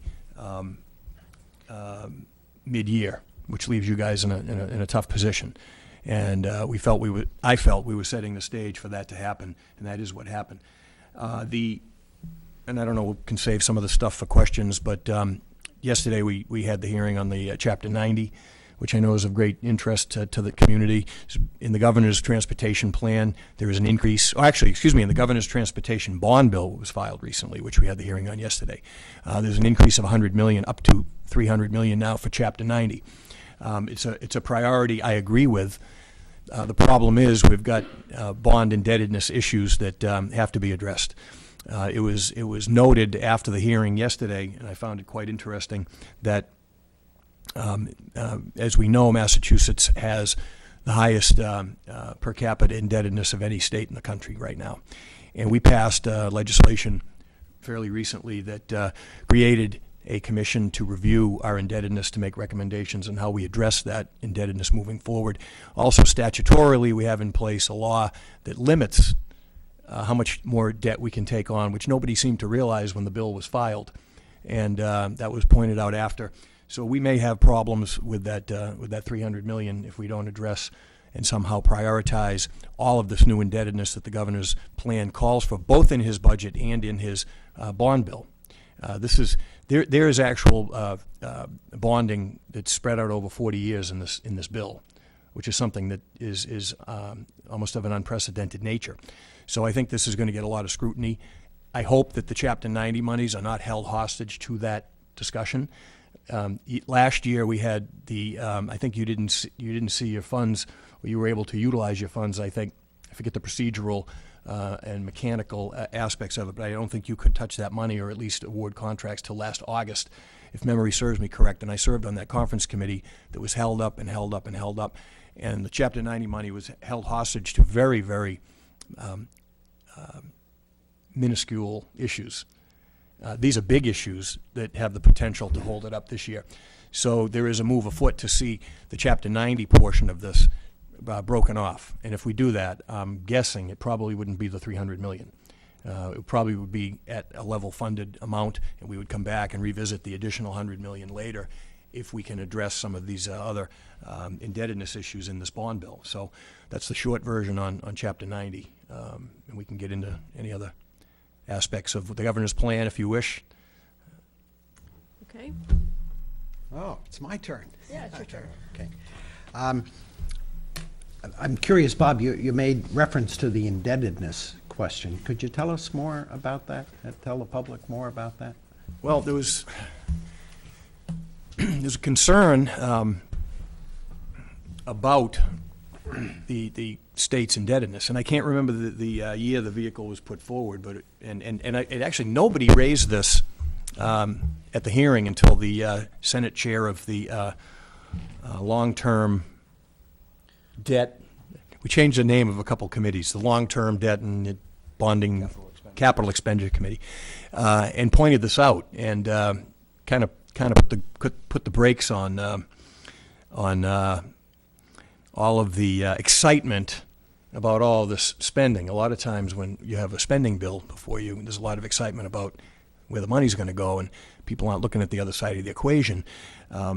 But we had passed legislation a number of years ago that was strict about how much more indebtedness we could take on.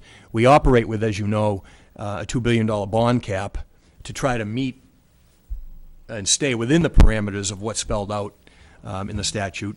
And also there was legislation that was set up to put forward a commission to work on this issue. Now the commission creation deadline has passed, the governor has not named the commission members. And that was brought to everyone's attention after the hearing and yesterday afternoon also. On a similar note, I also noted recently, in February, I wrote a letter to the governor suggesting that he take action on this public-private partnership capital project review commission that was set up in the Transportation Reform Act of 2009 that we did. And I just discovered recently, because of the Route 3 Adeline proposal, which is a private proposal, no tax money would be used to create the Adeline, that this commission, which would be charged with reviewing it, was never set up, and the governor had not named the members. I asked Secretary Davey about the letter I sent in February yesterday at the hearing, and about an hour later they named the commission members. So Well done. that's in place. Yeah. So that's just kind of the cautionary side of that whole bond bill. It's a significant bond bill. There's a lot of transportation spending in this bond bill that.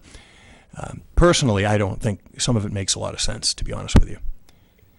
And I think we may be restrained anyway because of those things I mentioned. Well, I mean, as one, I'm happy to hear you both say that the revenue numbers need to be assessed and before the commitments are made for next year as to what we should do. The revenue shortfalls in the estimates, in the revised estimate, if I heard you, and I'll let either one of you answer this.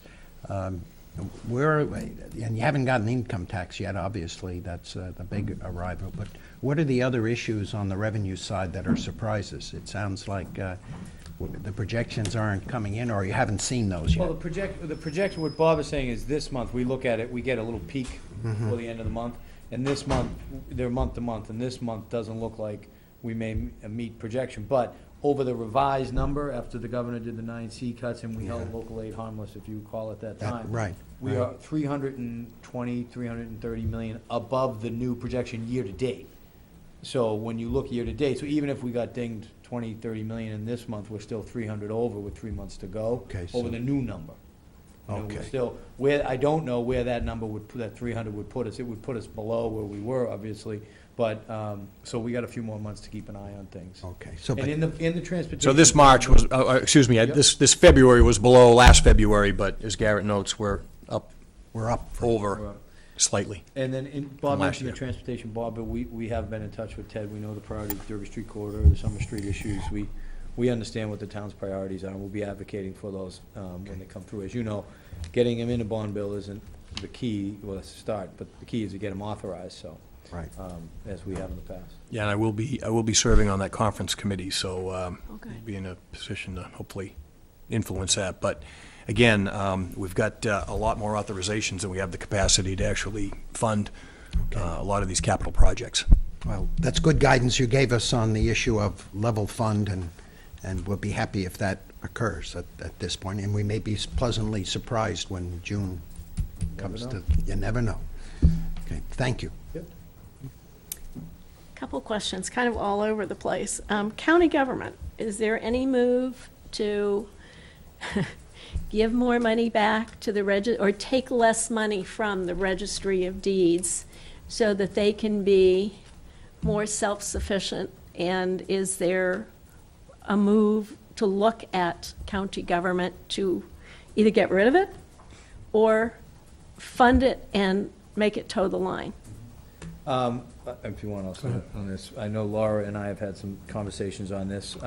Just to give you perspective for those at home and those in the audience, Plymouth County doesn't have a charter. As you know, many of the counties were abolished. There's Plymouth, Norfolk, Barnstable, Dukes, and Nantucket, if I recall correctly, that are still operating separate of being state entities.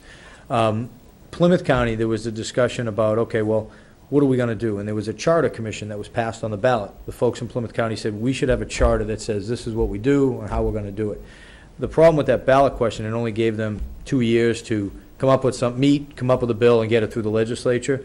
By the time the committee met and did what it was charged to do, there was a proposal put forward that said, and it was not unanimous, if I recall correctly, it might have been 12 to 5 or something, Laura probably knows the exact number, that said, no, we believe that we should continue, we're one of the oldest counties in the country.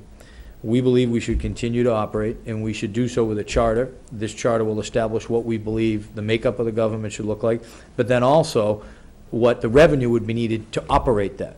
As you know, right now, the county operates with about 11 cents of every deeds excise dollar that goes through the registry. So it goes up and down depending on home sales. Obviously, last few years haven't been great, so the revenue has dropped. That fee that they take from was not raised since 1984, except once in 2003 when Governor Romney raised it, but took the additional raise and brought it to the state revenue, so the county got nothing out of it. So what's happened is the counties continue to be bled and bled and bled, well, all counties, by the state. For instance, the state came in and said, we're going to take all your sheriffs, because the sheriffs continuously are underfunded, so we're going to make all the sheriffs in all counties, we're going to make them state employees. So what happened was, we said to them, we being the legislators, said, that's fine. But they said, by the way, we want to take the active employees, but your retired sheriffs, we're going to leave them in the county system. So which was akin to taking the house and leaving us with the mortgage. And so they keep bleeding us. So what we've said all along is, and I don't think it will happen until we're either in a significant revenue stream or a really, really bad deficit. Because when the counties were taken over in the mid-'90s, there was significant mismanagement, and we were running surpluses. So they bit the bullet at that point. My opinion is, in my discussions with folks in A&F, is, quite frankly, the state doesn't want the additional debt. And the concern that I would have here, if that were to happen, we always talk, and this board's on record as indicating that the courthouse in Hingham should stay open. The reason the courthouse in Hingham and Wareham have stayed open when there's been talk of consolidation of courthouses is because they're county-owned and they're a great deal for the state. It's a very cheap lease, and they kind of pay when they want, because they say, we'll get to you with the state, we'll pay the county when we want to pay it. So what's happened is, and I know from my point of view, is keeping that courthouse open, because of those who were involved in the discussions realize when the chief of police comes in and says, I don't want to send my officers to Plymouth or Brockton, I'm going to have to pay X amount more in overtime. Right. That alone would probably go over the $114,000 assessment to the county. And your question wasn't about all the services of the county. I'm sure you heard it from Laura. And Carl Harris has written some articles with a counter view on that. I get that. He's very informed on the issue as well. So the answer to your question is, we have that bill got to us last July. There wasn't sufficient time for us to address it in the legislature. The bill has been refiled, which includes the additional deeds excise money to the county to have it operate, and I think we're going to have that discussion. Are we going to pass this bill? Are we going to pass it with enough revenue for them to continue to operate the way they believe to operate? And I suspect we'll get some sort of closure on the bill by the end of this session. I don't know Okay, when. by the end of this session. Yep. That's my I'll long answer I'll to just the short speak. question. I'll give a very brief just comment on this. I served on the Committee on Counties at the time we abolished a number of counties back in the mid-'90s, as Garrett noted. I actually worked with Secretary Galvin I was the lead sponsor to move the function of the Registry of Deeds to the state, which was a whole serious can of worms at that time, but that would have precipitated, obviously, the abolition of the rest of the counties in the state, had that happened. There was some lively debate on that. The indebtedness is the issue that obviously gives the state pause to pursue any additional dissolution of counties, I think. That's the one big impediment to this. But from your perspective, I happen to believe, or from the municipality's perspective, and I got beat up by Commissioner Pilata a couple weeks ago, the newly elected member of the commission. But I think for the amount that you're assessed with the services you receive, I think it's a lose for the town. And I think that the way government is structured in New England, with a strong municipal government in place and a strong state government, I see it personally as an additional layer that adds to some additional costs, really, that could be alleviated, I think. But The last point I'll make on the courthouse, just to close it in, as the Senator reminded me on the numbers, long-term, if those courthouses could become state facilities, it's no doubt in my mind, since they built a new one, the state in Brockton and Plymouth, that those will be the first two things to be closed, because they're really run down, and if they become state buildings so the state can control them, it's my opinion will be closed, and in looking at the long-term cost of what the overtime would be, what the lost revenue to local businesses would be, I think if you look at those long-term numbers, that is, I would suspect it would be more than the assessment. So I think now, of course, the closer issue is an unknown, but, I think that that's a real possibility if it becomes a state agency, so. But I'm looking at it on the numbers myself. Couple more questions. Sure. The $17 million to work on the shoreline and our seawalls, et cetera, that DCR, it sits now with DCR. When are we going to have a chance to get some of that? Good question. We're working with DCR now. There was a little bit, I talked to Mr. Thompson about this when I saw, I think it was a letter to the editor he wrote that kind of set me off a little bit. But the bill, which took a lot of work, there was some friction, shall we say, between the senator from Taunton, who had the original legislative vehicle that created a dam safety fund, which we kind of piggybacked on. Well, actually, there was a couple different bills. Bottom line is, at the end of the session, both bills were held hostage. We tried to reach a compromise. Everyone was willing to compromise except the senator from Taunton. The Senate leadership and House leadership kind of went over his head a little bit, shall we say, and we came up with a compromise over his objections. And he went in every day, there were informal sessions after July 31st till the end of the year, and blocked the bill, which was supported by leadership, supported by Republicans, supported by Democrats. One guy held it up after July 31st. So it was kind of funny when I read the letter to the editor, either the Hingham Journal or the Patriot Ledger, praising the senator from Taunton for his great work in getting this bill across. I called Al, I said he tried to kill it, he held it up for 6 months. But the bottom line is we were able to, and Representative Cantwell was noted in the letter to the editor, who was instrumental over on the House side in kind of the original genesis of the bill. But bottom line is we do have now a funding mechanism in place that has real money in it. We were talking about bond bills earlier. Traditionally, we would go for authorizations under the state's bond cap within environmental affairs bond cap to try to get seawall money out. It was a very small sliver of environmental affairs, which was a very small sliver of the overall bond cap. A lot of times we were able to get emergency money in years we had surpluses, and we did get some operating fund excess monies that we were able to get out in the form of grants. But this is a real hard money. It's only $17 million, unfortunately. We've got unmet needs for seawalls based on a bill that was done a number of years ago that I worked on with Representative Hines, where we actually did kind of a seawall inventory assessment. And the number we came up with, which the definitive number escapes me, but we're talking something like $6 to $8 billion, $8 billion along the coast. But that might even be low from what I recall. But the $17 million is a fraction of what the identified needs are. But it's the first time we've had an actual line item vehicle with hard money in it that we hope to set up this kind of revolving situation where we're able to grow that a little bit. So there are some projects that are smaller projects. I know, for instance, when I say smaller, relatively speaking, Hingham's is smaller compared to some others in my district. So, I'm enthused to kind of go after that money for that particular, for those needs in Hingham. Excellent.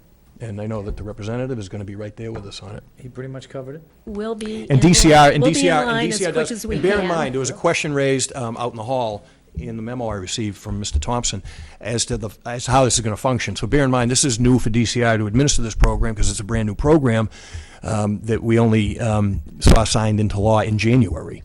So they're working that out now, but they will have control of those monies. You know what? We can even volunteer to be the first guinea pig. They Might can be a try test their case. process on us. Yeah, and that doesn't rule out, existing sources for seawall grant money that we still have available to us under the state's capital spending plan. Right, and there'll be some disaster declarations because of the That was my- storms. And that was my next Where will question. that get plugged? It's kind of like if you fender was already dented, and then you got really rear-ended. Well, you're fixing the little bit of dent with the big one. So we're gonna see where the disaster money comes in and what's addressed on that and some of the weak spots, particularly in Situate and Hull, where they would Beautiful. have been looking for some of the same funds. And And can I- that was going to be my next question to you all. Where do I you had a question stand? in response to your question, Okay. if I may. And I'm not sure, other than the memo I was just handed in the hall, what the town has done to kind of make application for that money, if anything. Document the actual project. Has there been any engineering work on the town side done thus far? And because all that helps us Short in answer. those negotiations. We've started looking at the damage assessments within the last few weeks from the storms. Most of the impact of the storm to us was not waterfront damage until the last few weeks. And both the DBW and the fire department and the project engineer are working on that now. And a whole series of pictures were taken showing the progression of the damage. And it's very heavy at the bathing beach, where the parking lot has been cut back by Mother Nature significantly. And it's the bathing beach took a beating, so did the whole harbor area, but especially the bathing beach. Document all that, count everything, and Probably That's- wouldn't be bad. The director of Division of Waterways is based in Hingham at the DCR facility in the shipyard, and he's been phenomenal, absolutely phenomenal. His predecessor's been phenomenal. Unfortunately, there's been a little bit of a power struggle within the DCR to kind of move some of his functions into another department based in Boston, which I hope they don't do. So they've kind of got the reins on him a little bit. But I suggest maybe we can bring him down here, since it's not far for him to go to actually That do a was- site visit. That was decided last night at Harbor Development. They were going to reach out to him Okay, and good. have him come and see the damage now, before our DPW has begun the cleanup of the beaches and the removing of the logs and the big trees that made their way down there. So we want him to see it now. Good. One last question, then I'll let you guys go off the hook. Somewhat politically or non-proper question. The governor's asking for serious increases in income tax and lots of other taxes. Why is he reluctant to not overhaul the welfare system and the EBT card system? Want me to take that one? you were on the commission, so if you want to. You want me to give him the answer you gave me privately a couple weeks ago? Why don't you answer her? Garrett said, is this one of these, Bob? Garrett said, I'm Yesterday- not sure yesterday- where he's going. Yesterday, myself, Representative O'Connell from Taunton, Republican, and Representative Holmes, Democrat from Dorchester, Mattapan, who both served on one of the two commissions with me. Representative Holmes has been out phenomenal on this issue. He was removed off the second commission. Why, I don't know. You'd have to ask the speaker that one. It's beyond me why.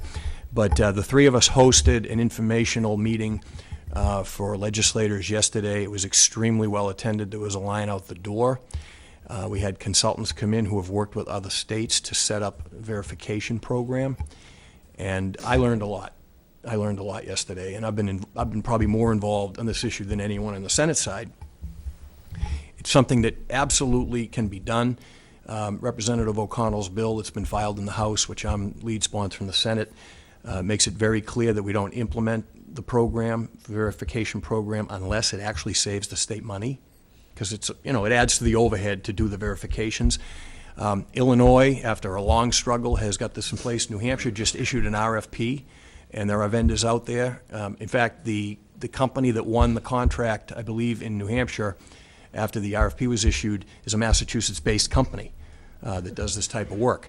So there's the means to do this. There's the means to address the waste and the fraud in the system that we know is there. The the state auditor just did an audit and claims that, she uncovered $25 million in fraud or abuse. I'm not going to say the governor hasn't been supportive. I mean, to me, some of his comments in the paper are curious, but I know that Representative Holmes has had discussions with the administration about trying to reach some common ground. And I told Representative O'Connell yesterday, you should try a little sugar instead of instead of some of the tone that she's taken on the Howie Carr show, because there might be some common ground here if there's some savings. And I don't understand why anyone who is concerned and why it's important that Representative Holmes brings a lot of credibility to this issue. He's from the inner city. He represents a district highly served by our welfare program. And, you know, he has the same position that I have and that others should have, and that we want to maintain the integrity of the system to have the money get to the people who actually need it and not people who are quote-unquote gaming the system.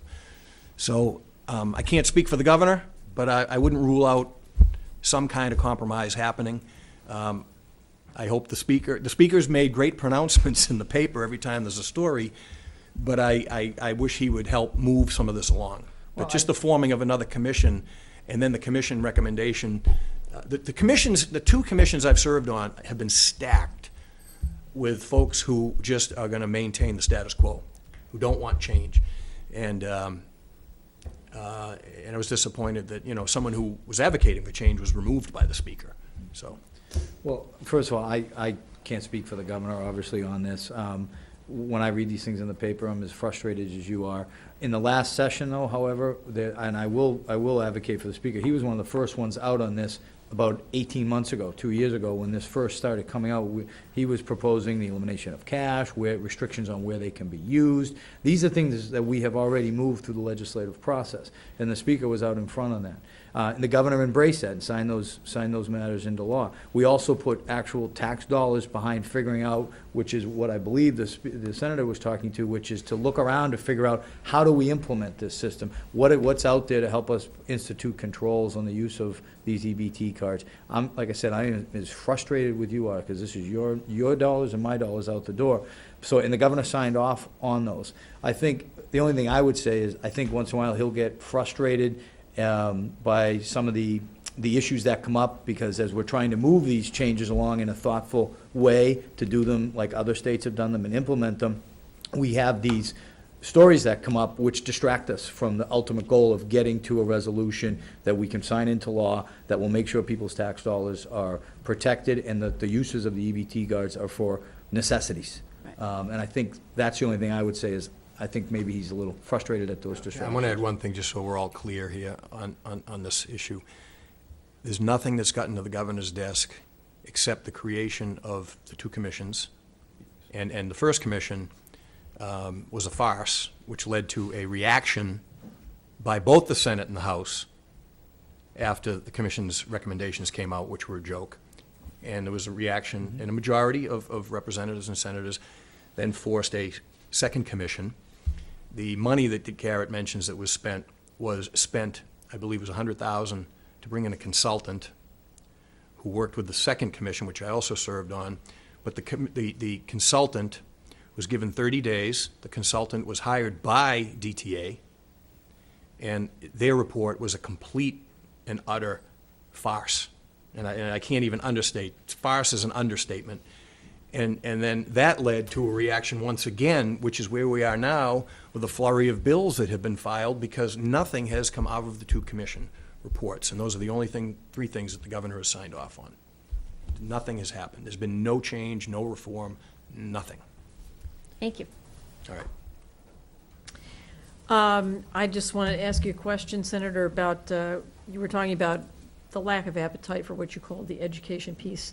And I know you're just operating on, you know, your impressions at this point. No, I said on the taxes that would fund the education piece. Well, no, you said on the education piece, and that was my question is, was it about the taxes that were necessary to fund it? Or I was wondering if people up there were saying, well, we're number one, we don't need to do any more education. Let me qualify that for you. You know, I serve on 10 committees. That's one of the frustrating things about being in a caucus of 4 and a body of 40. We get spread a little thin. So my focus is obviously in trying to maintain and stay up to speed on those 10 committees. I do not serve in Ways and Means, and my focus is more transportation-centric when it comes to this issue. I'm not on the Education Committee. I'd had discussions with the chairman of Ways and Means 2 weeks ago because of a problem I have under the governor's formula, the largest community I represent, which is probably the town with the school system that is struggling the most. We get somewhat penalized, and there's no increase. So I get this massive tax increase, and I get no increase for the town of Weymouth under this plan. So I've been, forced to look at it from that perspective. There have been alternatives. I haven't seen any enthusiasm for the governor's plan except for a few quote-unquote progressives. There's a progressive caucus that has come out in favor of this. I think they only number maybe 3 in the Senate. There've been a number of alternatives being put forth. I mentioned in my comments earlier the Mass Taxpayers Foundation. Their alternative, however, just speaks to transportation. And serving on the Transportation Committee, so maybe I have a more transportation-centric perspective on this. I don't know if there have been many alternatives put forward, maybe Garrett knows from a House perspective, that would deal with an education funding component as an alternative to the governor's plan. I just haven't seen anything that's significant along those lines. So that's kind of the context in which what I meant earlier. Does the governor's plan, I guess I'm not clear, does it identify specific funding sources for specific pieces of his budget? Because that would be a little odd. No, it raises taxes in a number of areas, and then, of course, on the spending side of the ledger, it talks about his transportation plan falls under that overall spending plan, and his new education and Chapter 70 spending. But the Mass Taxpayers Foundation proposal was just around transportation. Exactly. They come back in response with about an $800 million plus plan, identified a different funding source, and suggested it being spent in different ways and prioritizing things differently than what the governor's plan does. Is it anticipated that they may come forth with an alternative plan for education as well? They being who, I'm sorry? The Mass Taxpayers. I don't know. I think they're more of an analyzing group. They take something and say, listen, this is what we think the issues are, and everybody knows transportation funding is a problem. So I don't think they will, but, I can speak for the Senate on this because of a direct line of communication 2 weeks ago with the Chairman of Ways and Means. There will be no changes to the Chapter 70 formula. Now, whether we can get increases, obviously every year there's initiatives based on different members' priorities to see about increasing different accounts, and obviously Chapter 70 is one that a lot of people have great interest in. But you're not going to see a change to the formula. The governor's plan, I don't believe really, it is maybe some tweaks, but doesn't call for any major overhaul of the formula. And the Chairman of Ways and Means said flat out, we're not going to see any debate about the formula, period. Some of the things are tied, though. For instance, I think the governor's proposal talks about there's a soda tax, soda and candy, and I believe he dedicates that to childhood obesity issues. And so some minor parts of it are dedicated to certain issues, but overall it's sort of the governor, to his credit, has said, I think we need a generational change, and he says we need a massive influx of educational funding. Those of us in the House side right now are really focused on the short term, which is the transportation, which is an immediate need. And I think that's sort of where everybody's focus is. And I said it to the governor. I said, you may be a little bit of a victim of your own success. Your administration did a very good job over the last year laying out what the transportation problems are, what the debt load is, what the needs are moving forward, and everybody seems to coalesce around, okay, we got to do something here, and what's it going to look like? And then there was this additional proposal for another $1 billion on education, which quite frankly, we have not had as much of a ramp up on. And I know that, there are agencies out there right now polling and talking to membership, and that's healthy for the process. On the House side, and our role to come to you tonight is to let you know where that stands, since a lot of those numbers are baked into the first budget that you see. And on the House side, on the education piece, I don't see a lot of traction at this point. Now, I could be wrong. We could go into the budget week and things could change, but my sense now, and my experience of 12 years in the legislature, is to tread very cautiously, relying on those numbers. Okay. And just to pile on a little bit about the county. We are going to have a discussion here on this board on April 11th about the county. We're going to invite Commissioner Pilata. We're going to invite Carl Harris, Hingham and Hull's representative to the Plymouth County Charter Commission. We're going to have a big free-for-all. You're welcome. And we're going to talk it out. But I just wanted to raise with you something for you to consider going forward, which is that it strikes me that there really is, unless I'm wrong about this, there's a pretty serious equity issue, which is that in the areas of the state which have no counties, which 70% of the state population lives in a town that has no county associated with it currently, there are registries of deeds. They are supported by the state. In other words, they're paid for by our tax dollars. So we pay for our registry and we pay for their registry, but they don't pay for our registry.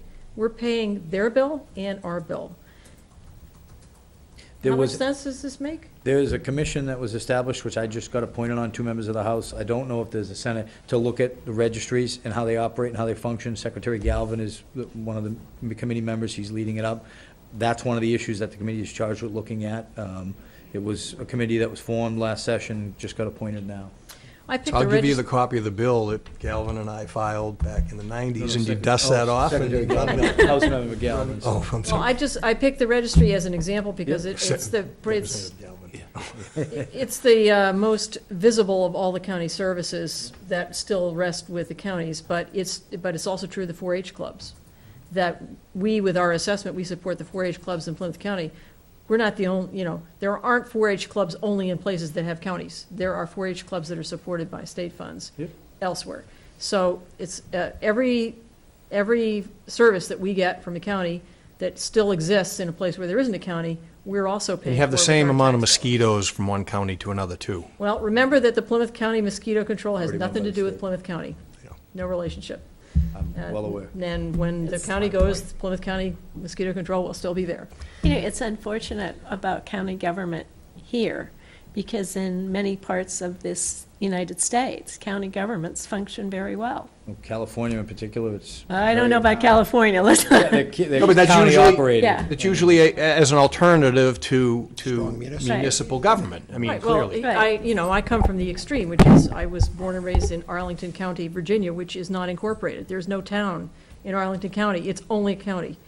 And and it's part of the strong Virginia county system. So I understand that completely. That's not where I live today. And Right. so we'll be having this discussion some more on April 11th, and I expect some more after that, so just to let you know. Anybody out there have any questions or comments they'd like to raise? What's the amount of local aid, you said it would be level funded, but what is that amount from last year that would be level funded? Question No, is, what we is the amount of local aid to level funded from last year? Last, For this year? last year's chapter 70 number, if I have it correctly, was 6,241,000, right around 6,241,000.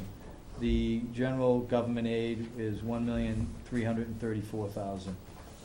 Those are the approximate numbers. Carol, I have all those figures for you if you want. Yeah, we got some paper you can take with you, too. The other, just parting thought in response to the transportation mention that Garrett made. The governor, I guess, can deserve some credit for highlighting the issue, talking about where we are and the need for revenue. But the downside of that is, if you look at his plan, there are things that fly in the face of all of the things that have been, the warnings that have been sounded through the years. As we know from Hingham, during the Greenbush debate, we've had a number of studies done, analysis done, some by the MBTA themselves, some by Mass Taxpayer Foundation that we mentioned. The Transportation Reform Commission of, I don't know what year it was, back probably about 6 years ago now. A lot of what he proposes in his plan flies in the face of what many groups have been warning about. And, to suggest that we're going to be able to take on added operating costs with some of the new capital projects he's suggesting don't make sense at a time when we're back to bail out the T again this year. They've whittled their amount down to about $117 million, and now they're talking about fare increases again after what we just went through last year in this very building. It was a frustrating process. So they don't get their hands around the problem at the T in this plan, unfortunately, I think. So, and that's just the operating side of the equation. You can argue about whether or not it makes sense to spend $2 billion to even build a line, for instance, to Fall River and Bedford, but there's no way to identify how you're going to make up the operating deficit of that at a time when the T already has a huge operating deficit on a year-to-year basis. So. Anybody else, comments or questions? Okay, well, thank you very much, gentlemen. This is always very much appreciated. One more thing, which is actually the highlight of the evening, is to embarrass you, Laura. We have some recognition, since you were. This is from the county. This is from the county. They're trying to buy me off. It'll never work. The Senator and I wanted to take a minute to bring you some recognition. Although you're not off the board till April 30th, we thought it would be important to recognize your long service for to the town. and your 6 years of outstanding and dedicated service on this board, and having served in so many other capacities. It has been a pleasure to work with you. I'm going to look forward to working with you over the next month, and then I'm going to miss you. I'm sure that you will continually call me. I'm not going away. I didn't think you were, but I have some recognition from the House of Representatives, which states, "Be it hereby known to all that the Massachusetts House of Representatives offers its sincere congratulations to Laura Burns in recognition of 6 years of outstanding and dedicated service to the Hingham Board of Selectmen and to the town of Hingham." It's signed, we signed it in advance of April 30th by the Speaker of the House, Bob DeLeo, and myself, State Rep. Garrett Bradley. Congratulations and thank you all. Yay. Thank you so much.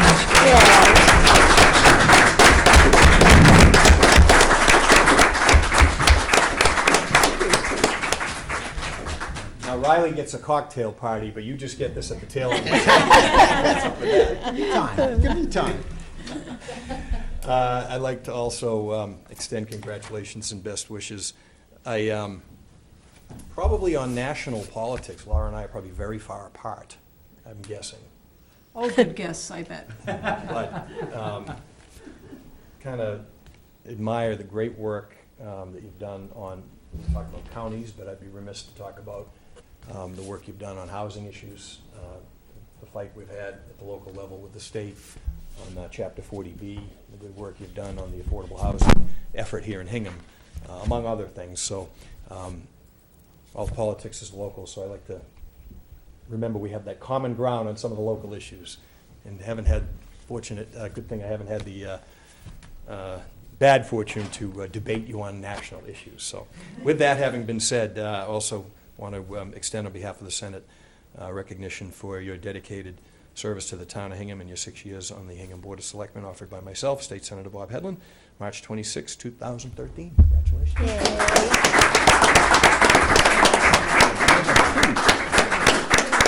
Is that on camera? Yes. Yes. Yes. Oh, my goodness. That's pretty neat. Okay, I am embarrassed. You succeeded. But yes, but thank you so much for your thoughtfulness. I really appreciate it. It's been an honor. It's been the greatest honor of my life to do this job. Thank you very much. Thank you. Very nice. Those are beautiful. Yes. Good. Thank you, guys. Thank you. Thank you. Okay. Okay. Surprise. Yes, surprise. Okay, the next item on our agenda is some Never stops. appointments and a few letters a few votes to take. So you want to begin with that? I will. I'll make a motion that we sign the warrant for the 2013 annual town meeting. Second. All in favor? Aye. Okay, yeah. I make a motion to waive the building permit fee of $270 for work to be performed on Marget's Field. Second. All in favor? Aye. We're going to do these before we adjourn. Yeah, well, we got a couple Okay. appointments to make. So you wanna do this All one? right, okay. I'll make a motion that we appoint James B. Hughes to the Hingham Shade Tree Committee. Second. All in favor? Aye. I'll make a motion that we appoint Michael Sweeney to the Energy Action Committee. Second. All in favor? Aye. Okay. Now we're down One to more the lost. last. What? Didn't we? No. Oh, No. oh, no, that's not, that's right. Michael's. Okay. Are you going to do Selectmen and Town Administrator reports? Yes. Anything? Nothing that I haven't updated you on. Okay. I have one request, and this is to the general public listening. The Harbor Development Committee is looking to work on the space around the Iron Horse. And as part of that, to improve it, as part of that, there are two guns from World War I, World War II, nobody's quite sure. There have been many, many complaints coming into the Selectman's office that they are causing people to trip and fall, and they're kind of a safety hazard.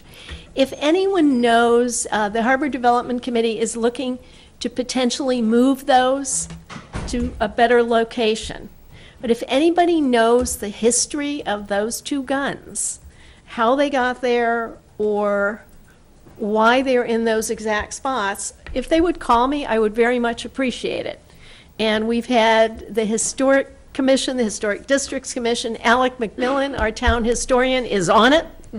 And nobody, and Keith German, our veterans agent, nobody can seem to find the history of these two guns. So if anyone knows it, if they would please get in touch with me, it would be very much appreciated. Great. I'm glad to hear that.